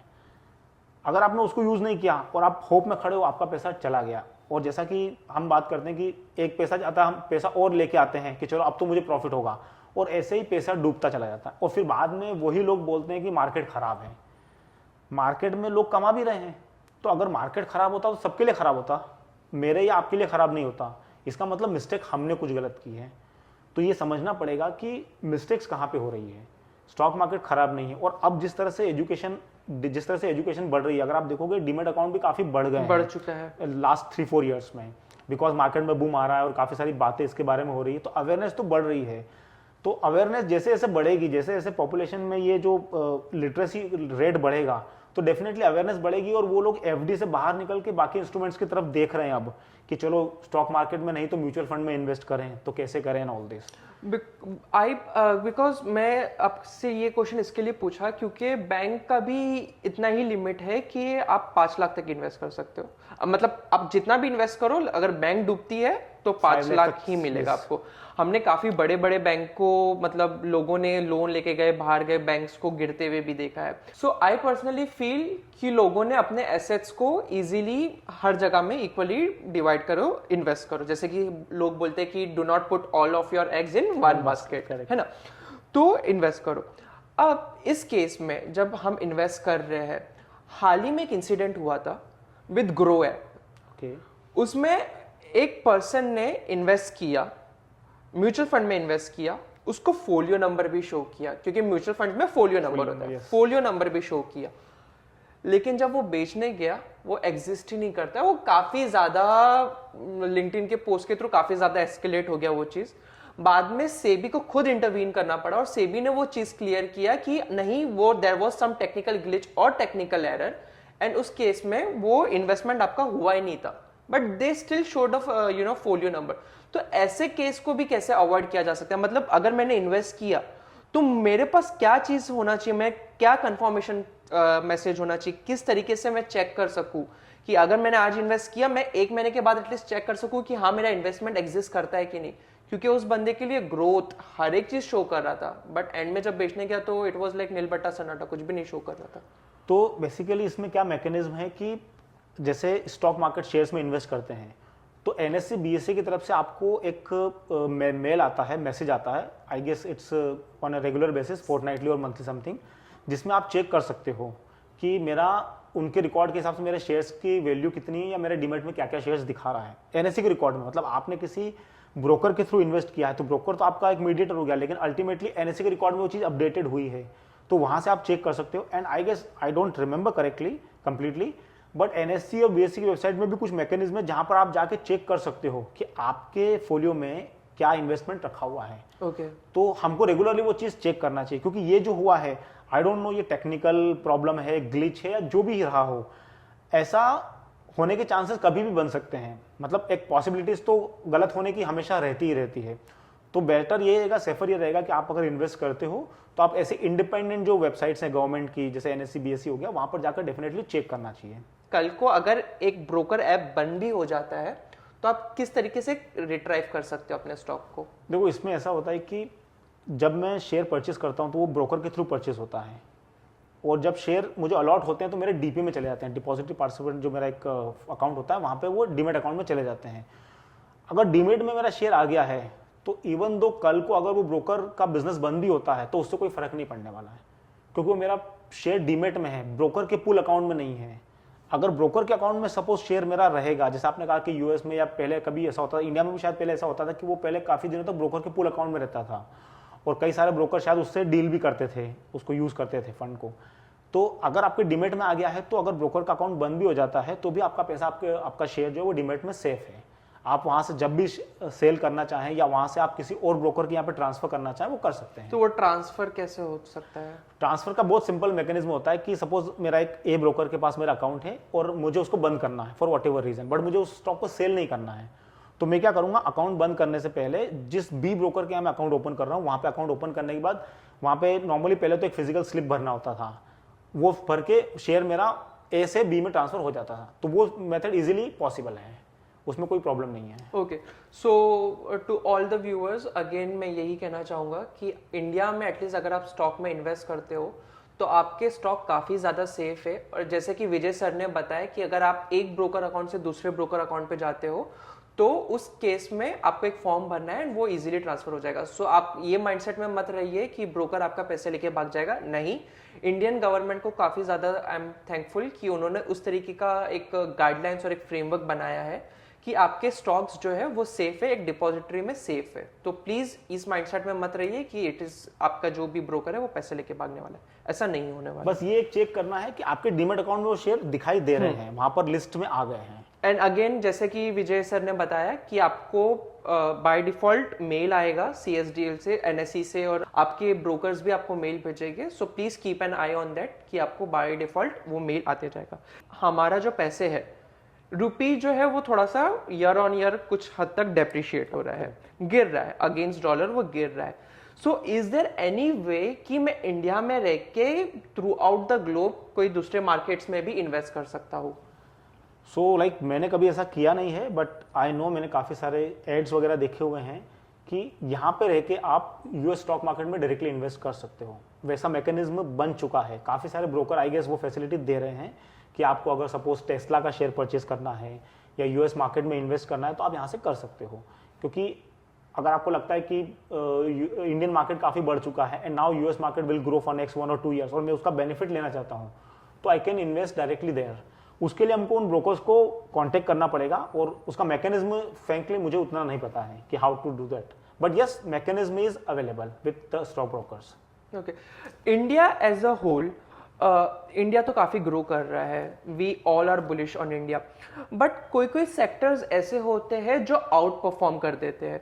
सो आपके अकॉर्डिंगली, बिकॉज आप डेली इस फील्ड में हो, आप डेली इन्वेस्ट कर रहे हो, आप मे बी कभी कभी थोड़ा सा शॉर्ट ट्रेड भी करते हो, सो आपके अकॉर्डिंगली स्टॉक मार्केट में भी कौन सा ऐसा सेक्टर है जिसमें थोड़ा ज़्यादा मोमेंटम या ज़्यादा बुलिशनेस दिखता है?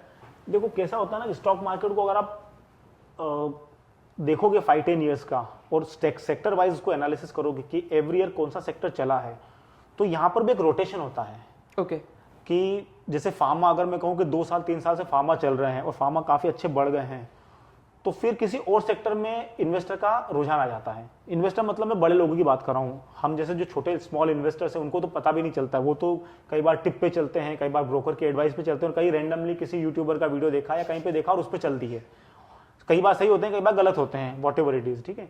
बट जो सिस्टमेटिकली इन्वेस्ट करते हैं बड़े लोग, जो HNIs होते हैं, या वो लोग सेक्टर को रोटेशन देखते हैं कि अगर फार्मा 2-3 साल से चल चुका है तो शायद फार्मा के अब उतने ग्रोथ के प्रॉस्पेक्ट्स नहीं है, तो क्या मुझे अब रियल एस्टेट में आना चाहिए, या रियल एस्टेट चल चुका है तो क्या मुझे FMCG में जाना है, IT में जाना है। तो रोटेशन होता है।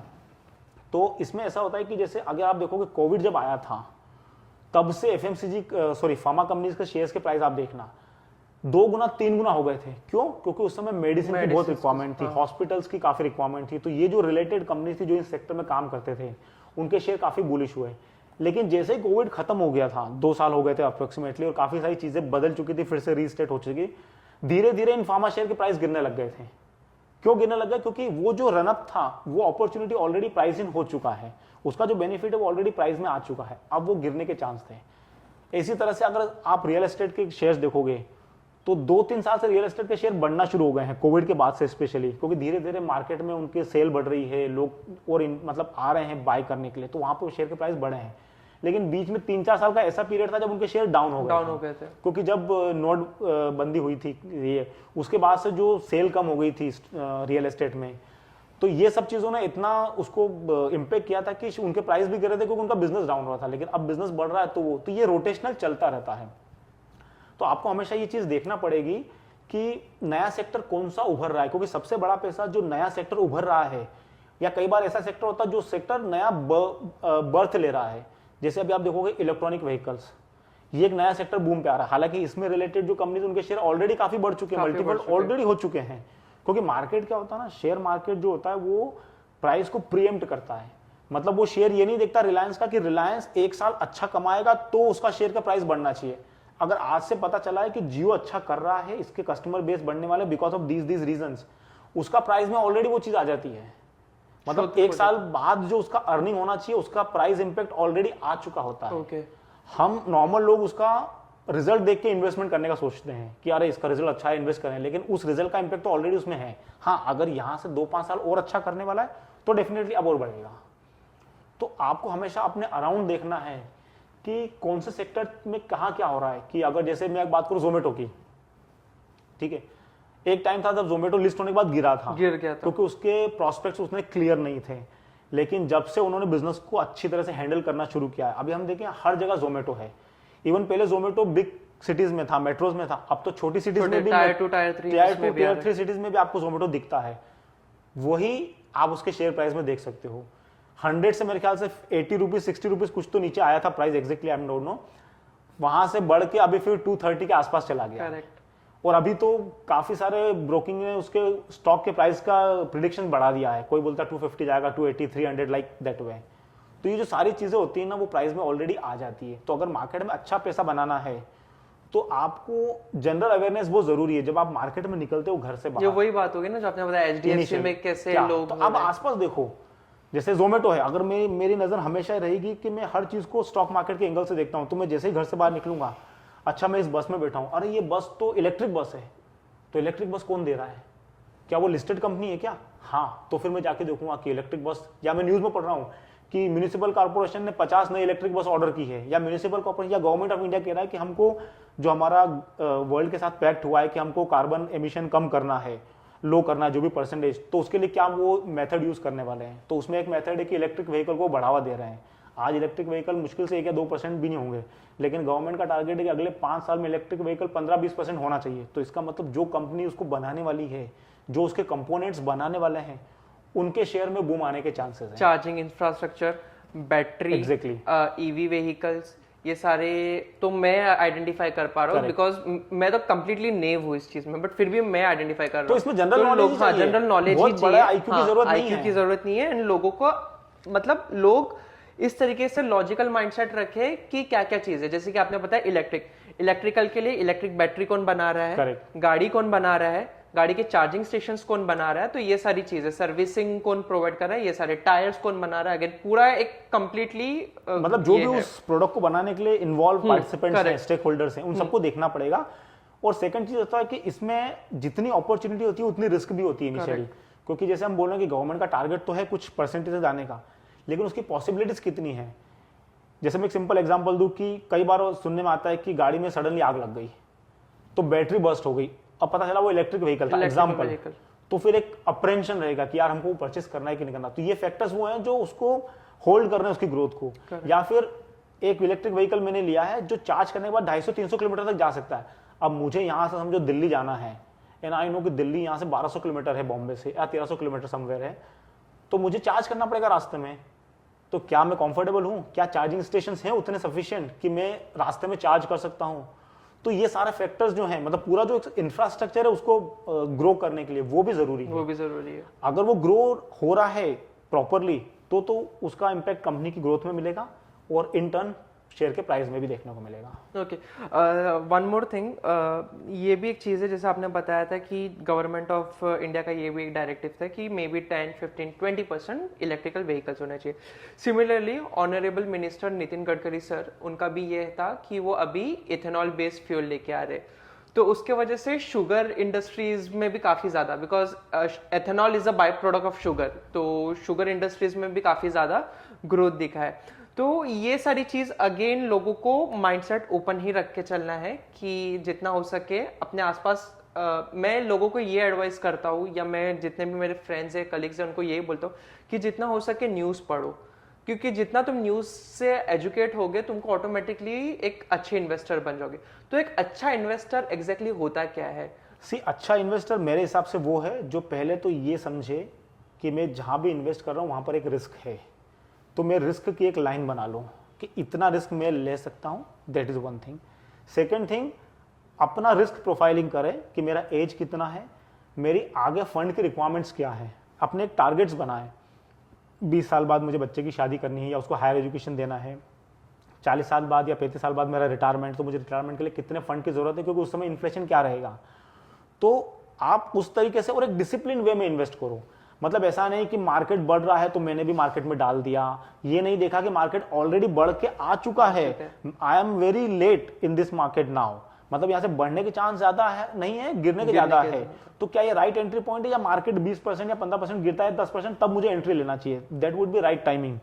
या फिर मुझे उतनी समझ मार्केट की नहीं है, फिर भी मैं एक कहूँ ना कि एक जुम्बा कर रहा हूँ कि नहीं मार्केट में इन्वेस्ट करना है, किसी के भी कहने पे शेयर ले लिया है, बाय कर लिया, कुछ भी कर रहा हूँ, नहीं है समझ, नहीं, और नहीं हो सकती, नॉट नेसेसरी कि हर पर्सन को समझ हो। आप म्यूचुअल फंड के थ्रू जाइए, ठीक है, रिटर्न कम बनेगा, मतलब नॉर्मली कोई बंदा कहेगा कि मैं तो 25% से कमा रहा हूँ साल का और म्यूचुअल फंड मुझे 15% ही दे रहा है, that's okay, still you are getting 15%, और वो प्रोफेशनल्स हैं जो उसको मैनेज कर रहे हैं। तो आप अपना कुछ करें और उसमें लॉस करें, फिंगर बर्न्स करें, उससे बेटर है कि आप म्यूचुअल फंड को पैसा दें अगर आपको समझ नहीं है तो। ओके, म्यूचुअल फंड्स पे आने से पहले एक लास्ट क्वेश्चन जो मुझे है स्टॉक रिलेटेड ही, कि लोगों को मार्केट में एज अ होल इन्वेस्ट करना है, जैसे कि उनको निफ्टी 50 के सारे शेयर्स बाय करने हैं और उनको या तो सेंसेक्स के सारे शेयर्स बाय करने हैं, लेकिन अगेन बजट कंस्ट्रेंट, पैसे इतने नहीं है, कोई एक ऐसा ट्रैक है जिसमें हम इन्वेस्ट किया जा सकता है, स्क्रिप्ट है जिसमें हम इन्वेस्ट किया कर सकते हैं? पहले ये सब चीज़ें अवेलेबल नहीं थी, पहले हम लोग इंडिविजुअली स्टॉक में या म्यूचुअल फंड में करते थे। अभी म्यूचुअल फंड जो इंडस्ट्री वो काफ़ी डायनामिक हो गई है, अभी ऐसे नए नए प्रोडक्ट आ चुके हैं कि अगर आपको निफ्टी में इन्वेस्ट करना है लेट्स से, तो आप निफ्टी का जो फंड होता है उसको आप बाय कर लीजिए। तो आपने अगर उस फंड को बाय किया, इसका मतलब आपने निफ्टी को बाय कर लिया है। अब म्यूचुअल फंड की बात कर रहे हो कि it's a mutual fund only, ETF exchange traded fund, जो एक्सचेंज में ट्रेड होता है, करेक्ट, ठीक है, बट वो निफ्टी 20 या समथिंग उसको कुछ बोलते हैं, उसमें आप करिए। आपने पैसा, समझो आपकी कैपेसिटी तो 5000 की है, अब निफ्टी के अगर सारे शेयर में देखूं, अगर एक एक शेयर भी मैं लेने जाऊंगा उससे कम तो ले नहीं सकता हूं, करेक्ट, तो रिलायंस अपने आप में 3000 के आसपास खड़ा हुआ है, MRF 83 पे, MRF 83,000 पे है, ठीक है, तो मैं वो शेयर तो ले नहीं सकता हूं, बट मुझे फिर भी निफ्टी 50 लेना है, क्योंकि मैं बहुत डिसिप्लिन इन्वेस्टर हूं कि मुझे पता है कि निफ्टी इतने सालों में 15% 12% से ग्रो हुआ है, तो ये 12% से ग्रो होगा और मैं 12% में खुश हूं, और मुझे रिस्क भी नहीं लेना, क्योंकि निफ्टी 50 जैसा कि मैंने कहा कि वो काफी अच्छी कंपनीज हैं, राइट, अपने सेक्टर की दिग्गज कंपनी है।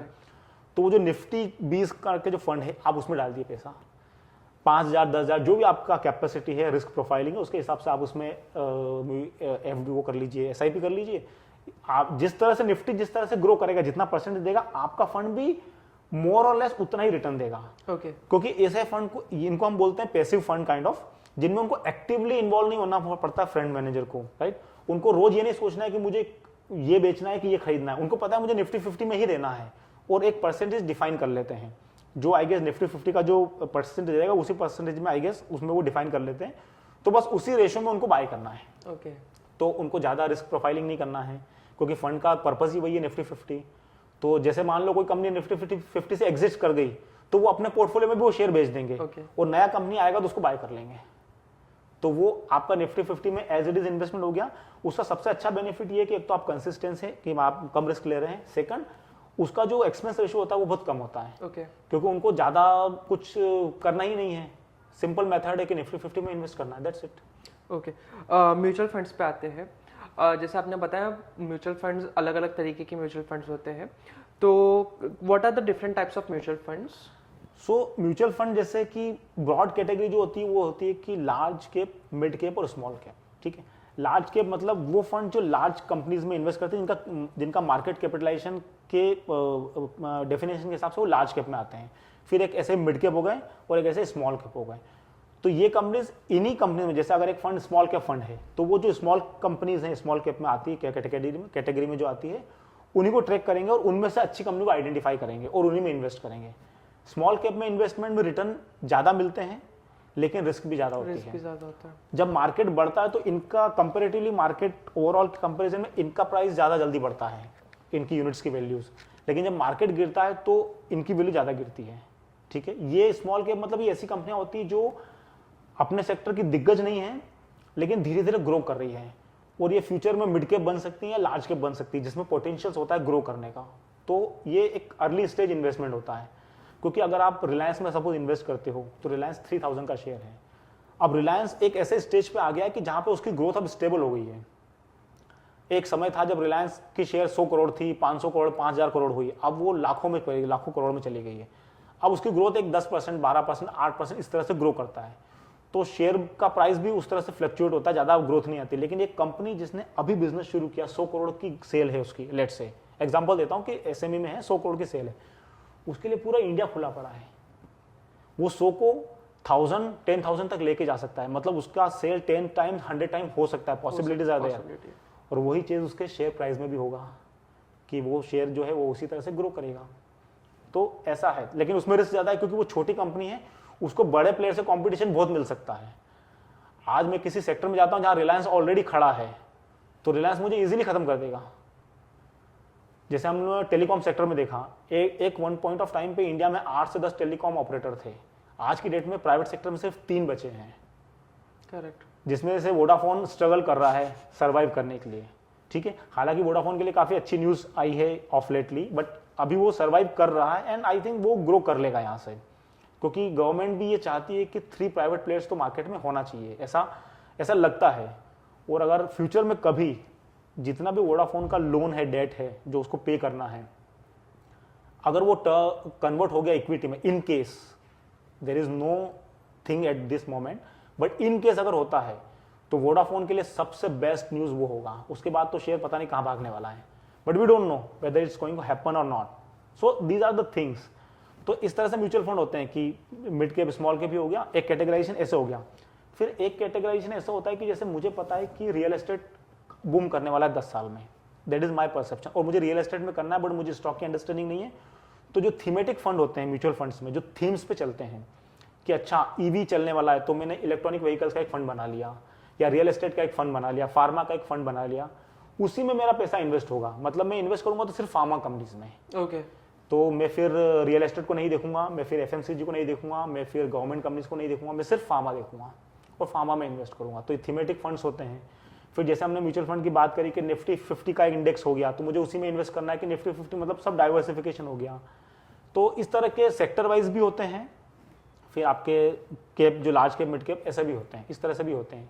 और कभी कभी ये भी होता है ना कि टैक्स सेविंग म्यूचुअल फंड्स, जिसको हम ELSS बोलते हैं। तो टैक्स सेविंग म्यूचुअल फंड मतलब होते हैं ऐसे ही फंड्स हैं, वो ELS होते हैं, इक्विटी लिंक्ड सेविंग स्कीम्स होती हैं, ठीक है। उस म्यूचुअल फंड में अगर आप इन्वेस्ट करते हो तो आपको जो सेक्शन 80C है उसमें 1,50,000 तक का रिबेट मिलेगा टोटल इनकम पे, 1 ईयर में 1,50,000 तक, ठीक है।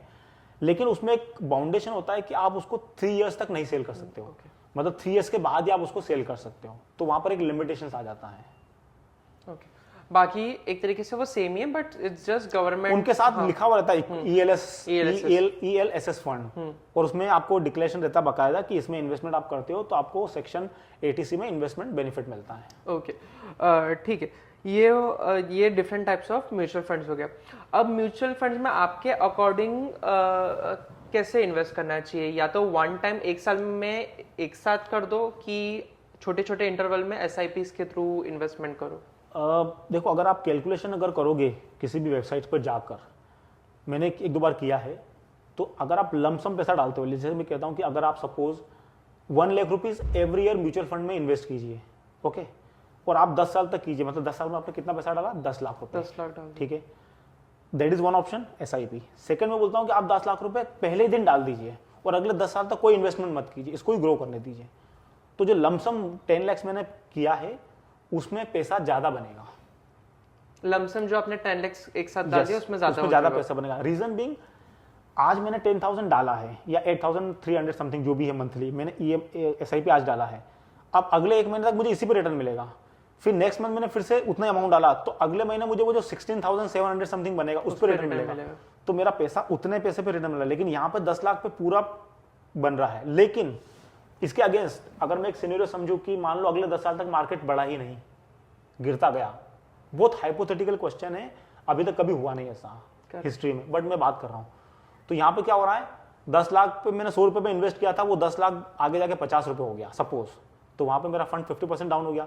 लेकिन जब मैं यहाँ पे कर रहा हूँ SIP पे, तो पैसा धीरे धीरे गिर रहा है उस यूनिट का, तो मेरे को यूनिट ज्यादा मिल रहे हैं, तो यहाँ पे मेरा पैसा ज्यादा उतना नहीं गिरेगा जितना पहले गिरा था।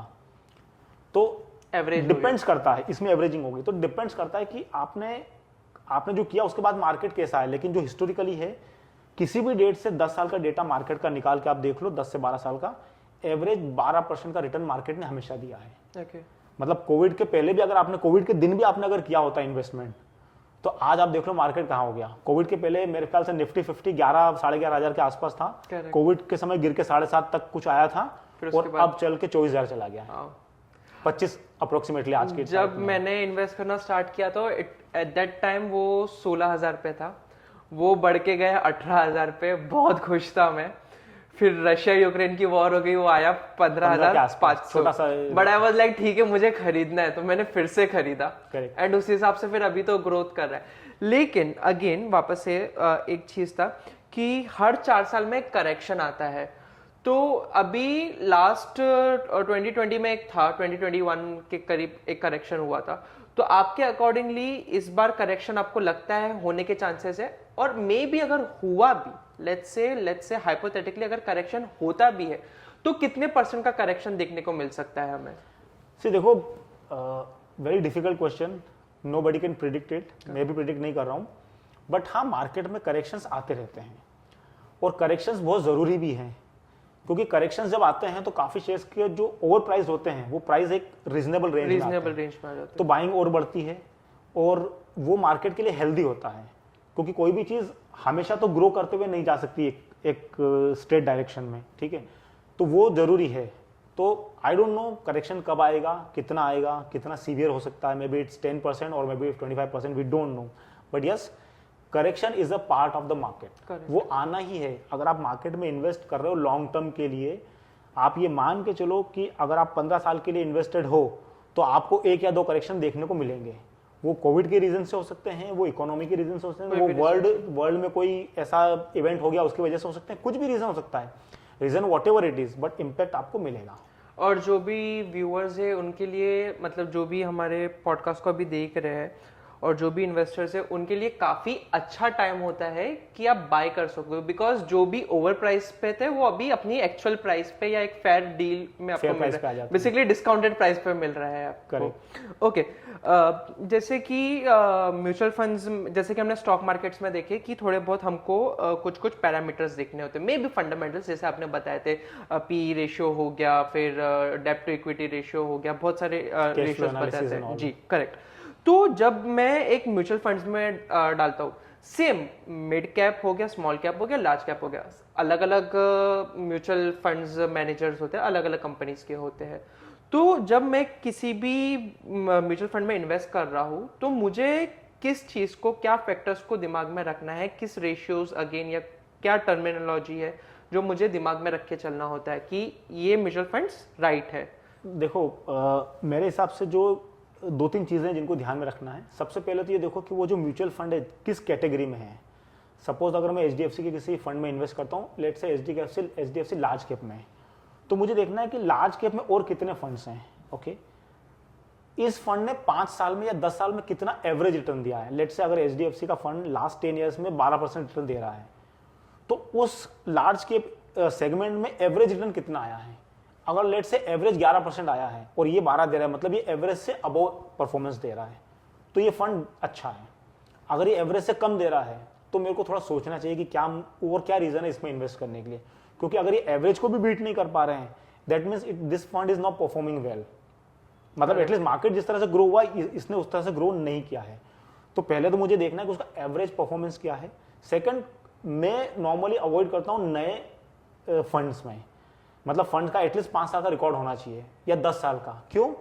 क्योंकि जैसे अगर मैं 10 साल की बात करूं, आज हम 2024 में खड़े हैं, अगर कोई फंड 2014 या 15 में लॉन्च हुआ है तो उस फंड ने कोविड भी देखा है, उस फंड ने यूक्रेन का वॉर भी देखा है, तो इस फंड ने 10 साल का पूरा साइकिल कंप्लीट किया है एक तरह से, और 10 साल में देख लिया है कि प्रॉब्लम्स आई है, लेकिन स्टिल अगर वो फंड एवरेज के अबव परफॉर्म कर रहा है रिटर्न्स में, तो ये फंड अच्छा है।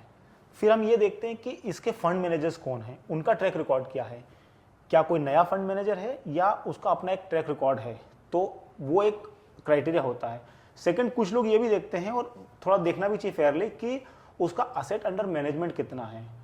मेरे हिसाब से असेट अंडर मैनेजमेंट कम से कम 1000 करोड़ का होना चाहिए। उतना अगर पैसा उनके पास है इन्वेस्टमेंट करने के लिए तो उस फंड में इन्वेस्टमेंट करना चाहिए। तो ये जो 2-3-4 क्राइटेरिया है, ये क्राइटेरिया देखकर फंड में इन्वेस्टमेंट करना चाहिए। ओके और there is also a term called as exit load. तो एग्जिट लोड कितना होना चाहिए जब भी आप एक म्यूचुअल फंड को सेल करते हो? तो सो मेरे हिसाब से एग्जिट लोड जो है वो प्री डिफाइंड है 1%। मैक्सिमम म्यूचुअल फंड्स के साथ ये बना हुआ है कि अगर विद इन 1 ईयर आप एग्जिट करते हो तो आपका 1% एग्जिट लोड होता है। कुछ फंड में शायद ये कम होगा या ना होगा। अगर किसी फंड में ये लोड कम है तो वो फंड का रिटर्न बढ़ सकता है आपके लिए। लेकिन कुछ लोग ये भी देखते हैं कि उनका जो फंड है उस फंड का एक्सपेंस रेशियो कितना है, जैसे 0.5 है या 1% है या 1% से कम है। तो मैं वैसे एक्सपेंस रेशियो को कम देखता हूं, मैं ओवरऑल ये देखता हूं कि उस फंड ने ओवरऑल इन्वेस्टर को कितना दिया है। लेट से अगर कोई फंड है जो 12% का नेट रिटर्न दे रहा है तो भले ही वो 1% या 1.25% का एक्सपेंस रेशियो यूज कर रहा है, बट स्टिल मुझे 12% अगर बना के दे रहा है तो I am comfortable with that. नहीं तो कोई फंड ऐसे होंगे कि जो रिटर्न तो एग्जिट जिनका एक्सपेंस रेशियो 0.5% ही है या 0.4% है, लेकिन वो रिटर्न आपको 11% ही बना के दे रहे हैं। तो मेरे लिए फायदा किस में है? मेरे लिए फायदा उसमें कि मेरे पॉकेट में क्या आ रहा है, करेक्ट। नेट मुझे कितना परसेंटेज मिल रहा है, मेरे लिए, मैं उसके लिए कंसर्न हूं। अगर वो मुझे एवरेज से ऊपर दे रहा है तो फिर एक्सपेंस रेशियो में हार्डली इग्नोर कर देता हूं। ओके हर एक एज ग्रुप को एक फंड्स की रिक्वायरमेंट होती है। जैसे यंगस्टर्स हो गए, उनको मे भी नया घर खरीदना है या नई गाड़ी खरीदना है या शादी के लिए पैसे जमाना है। एक पेरेंट्स हो गए, उनको अपने बच्चों के हायर एजुकेशंस के लिए कॉर्पस जमाना है।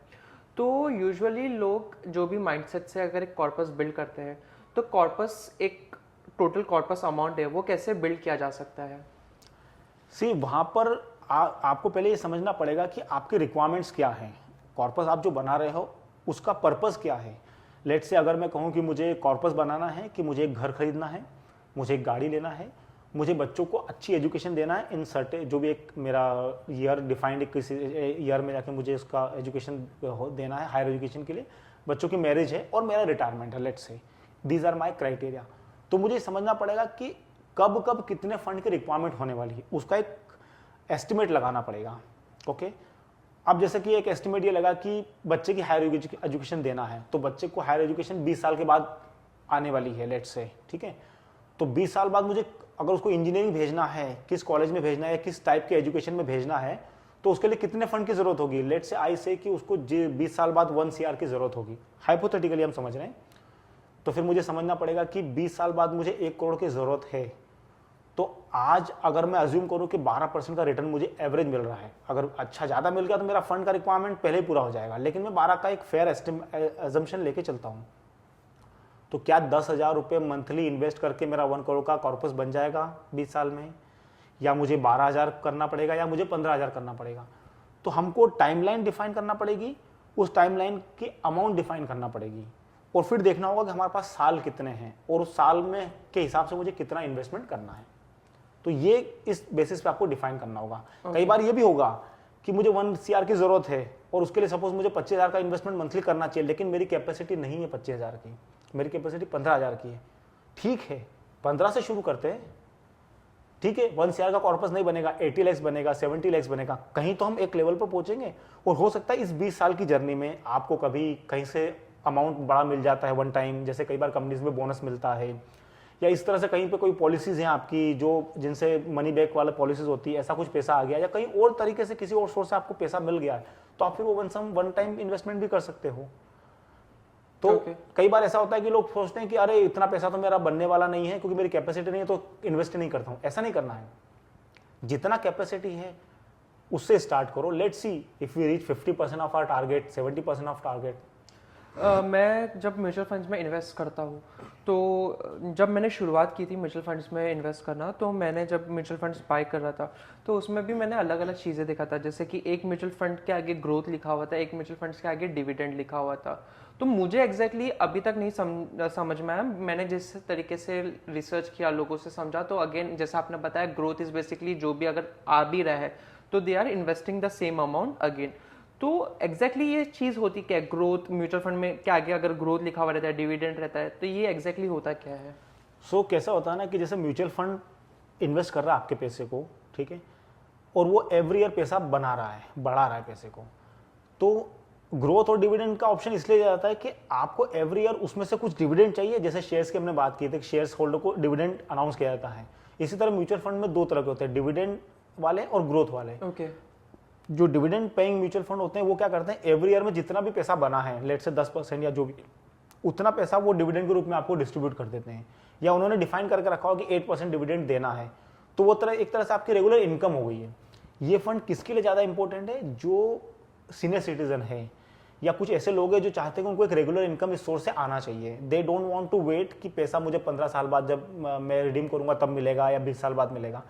उनका पर्पज़ यही है कि मुझे हर साल कुछ ना कुछ पैसा मिलना चाहिए, तो वो डिविडेंड पेइंग जो म्यूचुअल फंड्स होते हैं उनमें इन्वेस्ट करते हैं।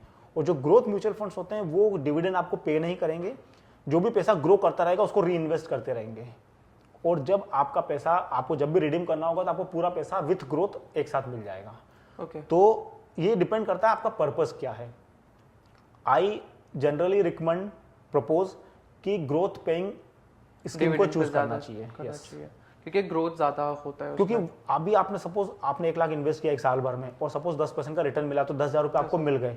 ठीक है, आपको 10,000 रुपये मिल गए, आपकी नीड पूरी हो गई। लेकिन वो 10,000 अगर सिस्टम में रहता उनके पास तो 1,10,000 पे अब अगले साल आपको 10% 12% मिलता था, फिर अगले साल वो और मल्टीप्लाई होता है। कंपाउंड हो रहा है। का जो बेनिफिट्स है वो बेसिकली ग्रोथ में ज्यादा मिलेगा आपको। ओके। अच्छा, ये एक तरीके से SIP के भी बारे में हो गया। There is also a term called as SWP, systematic withdrawal plan. तो वो क्या होता है? तो let's say you have 1 CR। Okay. अब आप चाहते हो कि मुझे ऐसे फंड में इन्वेस्ट करना है कि मुझे ग्रोथ भी मिलता रहे और मेरा पैसा बढ़ता भी रहे, मतलब, और मुझे कुछ पैसा मंथली मेरी नीड के लिए चाहिए। ठीक है, जैसे समझो कि कोई पर्सन रिटायर्ड होते हैं या किसी के पास किसी तरह का 1 CR का कॉर्पस इकट्ठा हो गया है, तो सिस्टमेटिक विड्रॉल प्लान आपको ये बोलता है कि आप इन्वेस्टमेंट जो भी कर रहे हो ना उसमें से आप एक डिफाइन कर सकते हो कि इतना परसेंटेज या इतना अमाउंट ओके मंथली आपको मिलता रहे। ओके ओके, तो लेट से मैं अगर सोचता हूँ कि मेरा 1 CR का कॉर्पस बन गया है, मैंने उसको इन्वेस्ट कर दिया है, अब मुझे पता है कि ये पैसा एवरेज 12% से ग्रो करने वाला है। हाइपोथेटिकली मैं अज्यूमिंग, फेयर एजम्पशन है, 12% से ग्रो करने वाला है। ठीक है, मतलब साल का 12 लाख रुपए बनने वाला है इस 1 CR पे। ठीक है, मेरी जो नीड है दैट इज 5 और 6 लैक्स। 6 लैक्स का मेरा नीड है साल भर का, कि 6 लाख अगर मुझे मिलता है, I am well to do, nothing is there, मुझे 50,000 भी मंथली मिलेगा तो मेरा काम चल जाएगा। तो मैं वहां पर एक इंस्ट्रक्शन दूंगा कि मुझे आप जो है वो 5% या 6% एवरी मंथ आप मुझे पे कर दीजिए। तो 1 CR का 6% मतलब साल का कितना हो गया, 6 लाख रुपीज। तो मंथली 50,000 आपके अकाउंट में आता रहेगा। तो इसमें बेनिफिट क्या मिल रहा है कि आप 5-6% से पैसा निकाल रहे हो लेकिन 12% से पैसा बढ़ रहा है। तो अल्टीमेटली आपका पैसा ग्रो करता रहेगा। ओके, तो आपकी नीड भी पूरी हो रही है और आपका पैसा इन्वेस्टेड भी है। That is the systematic withdrawal plan. Okay, but again जैसे ये चीज को हम विड्रॉ करते हैं, म्यूचुअल फंड्स हो गया, जो भी हो गया, तो again are they taxable? Yes, जो भी आप विड्रॉल कर रहे हो वो एक तरह से आपका रिडम्पशन है, बट इट इज पीसमल रिडम्पशन। तो जो भी पैसा आपको मिल रहा है वो विड्रॉल है, तो उस पर टैक्स तो लगना ही है, टैक्स पैकेट के हिसाब से। तो ओवरऑल जब through out the end of the year आपको आप वो देखोगे short term, long term and all, वो सब क्राइटेरिया से आपको पास होना पड़ेगा। ओके, बहुत सारे लोग जो है कभी कभी जो सीनियर सिटीजन्स होते हैं वो इन्वेस्ट करते हैं and due to any of the given circumstances may be उनकी हेल्थ अच्छी नहीं है या may be they have passed away.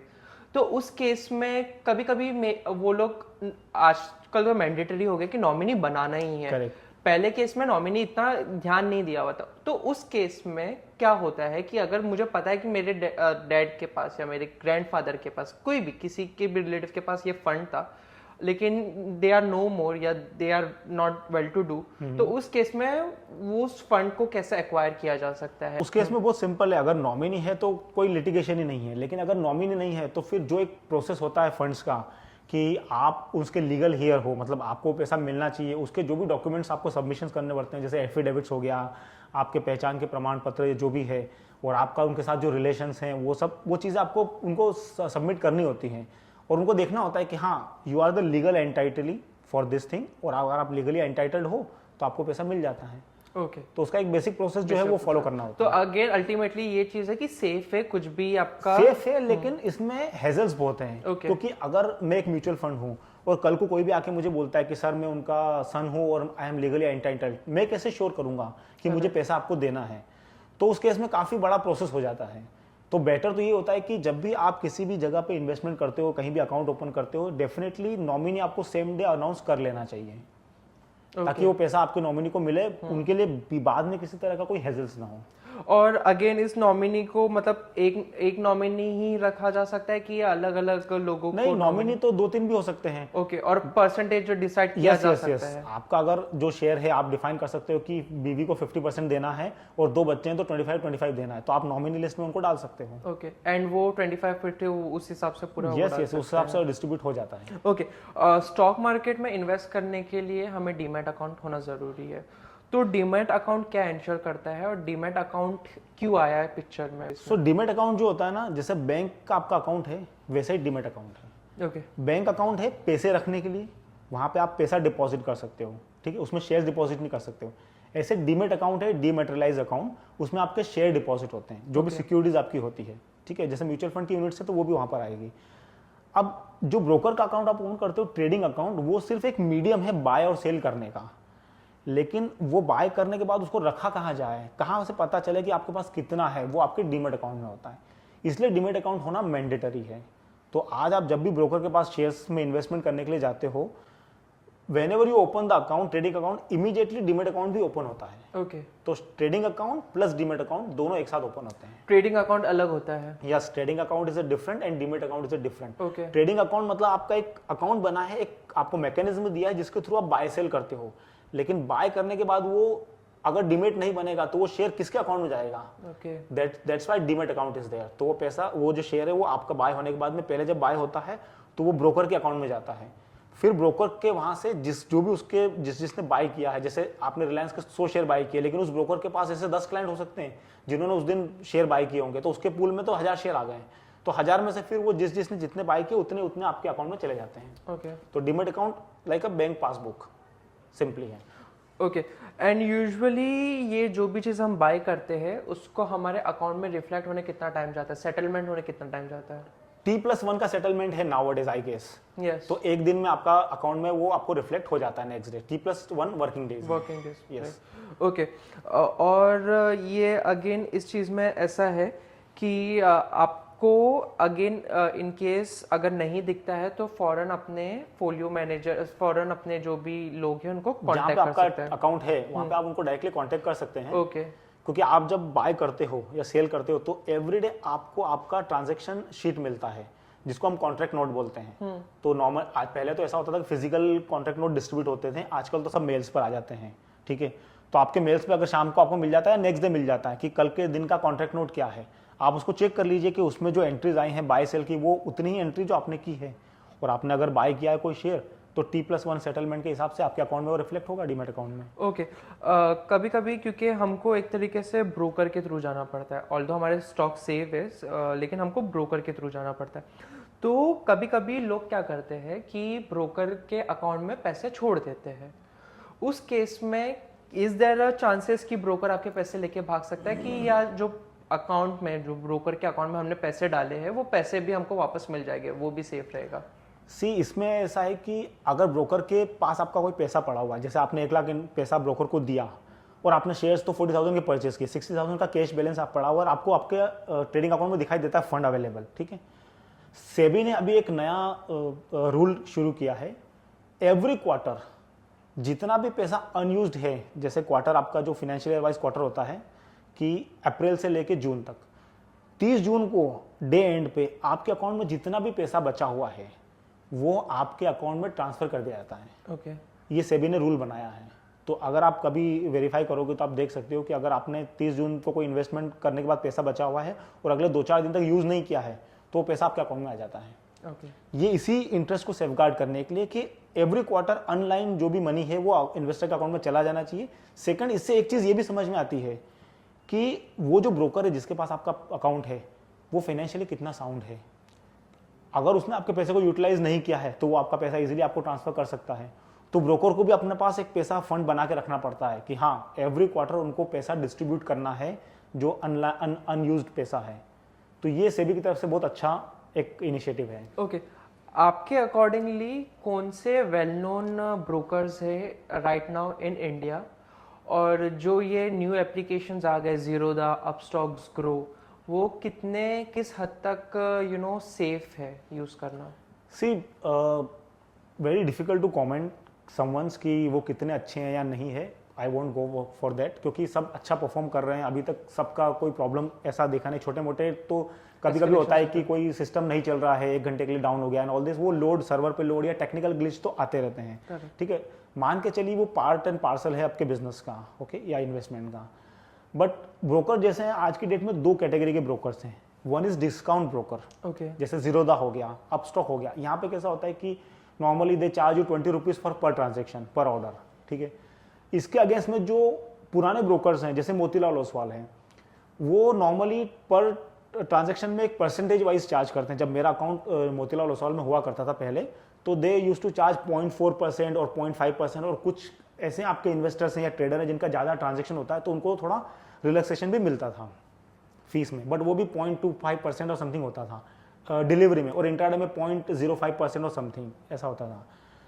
But जो वो ब्रोकर होते हैं जो परसेंटेज वाइज लेते हैं, उनकी आपको पर्सनलाइज सर्विस मिलती है, तो आप ब्रोकरेज ज़्यादा दे रहे हो उनको कंपेरेटिवली, बट अगेंस्ट में वो आपको सर्विस भी दे रहे हैं। डिस्काउंट ब्रोकर में कैसा होता है कि अगर सपोज आपका टर्मिनल नहीं चल रहा किसी दिन, आपके अकाउंट में ट्रांजेक्शन नहीं हो पा रहा है किसी रीज़न से, आपको उनके कस्टमर नंबर पे डायल करना पड़ेगा, फिर वो एक वॉइस कॉल में चला जाता है, थोड़ा देर आपको वेट करना पड़ता है, फिर वहाँ पे जब कोई बंदा अवेलेबल होता है तब आपकी बात होती है। इसमें 10-15 मिनट 20 मिनट भी कई बार निकल जाते हैं, ऐसा मेरे साथ भी हुआ है।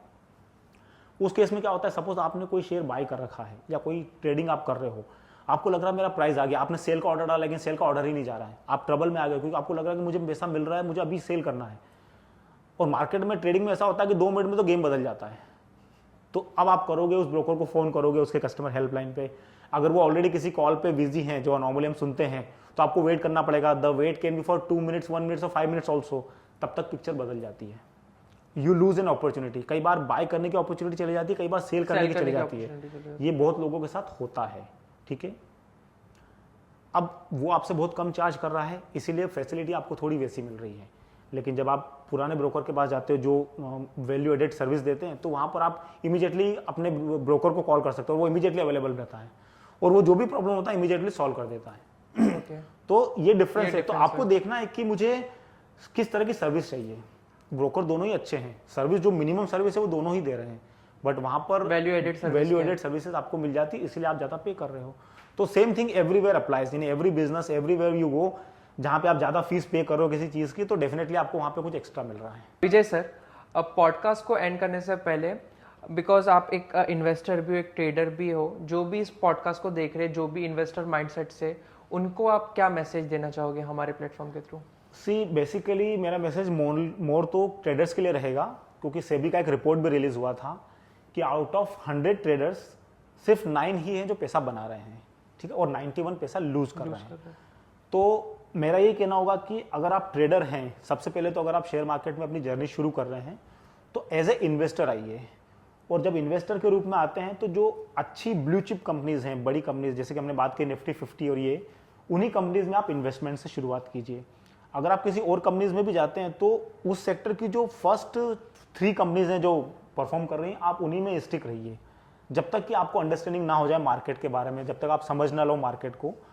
और जब आप अच्छी तरह से मार्केट को समझ जाओ तो आप ट्रेडिंग के बारे में सोचना। वैसे तो ट्रेडिंग के बारे में ना सोचो तो ज़्यादा अच्छा है, इन्वेस्टर रहो, काफ़ी हैप्पी रहोगे इन्वेस्टर अगर रहते हो, और लॉन्ग टर्म में पैसा इन्वेस्टमेंट में बनता है। मार्केट में साइकिल आएंगे जब मार्केट गिरेगा भी सही, लेकिन अभी जो मार्केट में बूम आया पिछले 2-3 सालों में, काफ़ी सारे शेयर 2-5 गुना 10 गुना भी हुए हैं। तो मार्केट में पैसा बनाने के लिए आपको ऐसा एक साइकिल चाहिए, और ये साइकिल आपको कब मिलेगा किसी को पता नहीं है, लेकिन अगर आप इन्वेस्टेड हो तो डेफिनेटली ये साइकिल आपको मिलेगा। तो आपको मार्केट में इन्वेस्टेड रहना है। और अगर आप ट्रेडर हो, अगर आप ट्रेडिंग करना चाहते हो तो स्टॉप लॉस जरूर लगा के रखो अपने हर ट्रेड में। एंटर होने से पहले जो भी ट्रेड आप ले रहे हो, कि मुझे समझो कोई ऑप्शंस में ट्रेडिंग कर रहा हूँ या फ्यूचर में बाय कर रहा हूँ, मुझे पता होना चाहिए कि ये ट्रांजेक्शन में मुझे कितना पैसा खोने को रेडी हूँ। उतना पैसा आपके सिस्टम में लगा के रखो कि अगर मैंने 100 रुपये में कोई ऑप्शन बाय किया है, 1000 क्वांटिटी ली है, और मैं 10,000 का लॉस आज के दिन में बेयर कर सकता हूँ, मतलब 10 रुपये का लॉस मैं एक ट्रांजेक्शन पे ले सकता हूँ, तो 1000 रुपीज़ या 10,000 जो भी स्टॉप लॉस है सिस्टम में डाल के रखो, उतना ही लॉस आपको लेना है। और हमेशा आपका प्रॉफिट आपके लॉस से बड़ा होना चाहिए। अगर आप 10,000 रुपये खोने को आए हो मार्केट में, तो कमाने के लिए 20,000 30,000 ऐसा कुछ होना चाहिए बड़ा अमाउंट। अगर 10,000 कमाने के लिए आए हो और खोने के लिए 20,000 है, उल्टा है, तो फिर आप प्रॉब्लम में हो। फिर आप पैसा नहीं बना पाओगे, कभी नहीं बना पाओगे, किसी मेथड से नहीं बना पाओगे। सिस्टम, टेक्निकल स्ट्रेटेजी यूट्यूब में बहुत वीडियो हैं, सब अच्छा कर रहे हैं, सब प्रॉपर बता रहे हैं, वो कहीं भी चलेगा। और कोई भी सिस्टम 100% सक्सेसफुल नहीं होगा। हर सिस्टम की एक्यूरेसी 70, 60, 80% कुछ तो रहेगी, ठीक है। लेकिन अगर आपने अपने लॉस को कंट्रोल करना सीख लिया है, तो फिर आप पैसा बना लोगे। आज नहीं बनाओगे तो कल बना लोगे। तो बस यही एडवाइस है कि पहले तो इन्वेस्टर रहो, लॉन्ग टर्म के बारे में सोचो। इंडिया में बहुत ग्रोथ है, बहुत मार्केट बढ़ने वाला है, ऐसी मेरी एनालिसिस बोलती है। तो इन्वेस्टेड रहो लॉन्गर टर्म के लिए। नहीं कर सकते हो डायरेक्टली, SIP के रूट के थ्रू आओ। ट्रेडर मत बनो, अगर बनना है तो स्टॉप लॉस के साथ करो। That's the only advice. Thank you so much Vijay भैया शो पे आने के लिए। आई होप काफ़ी अच्छा लगा हो आपको। Yes, I enjoyed it.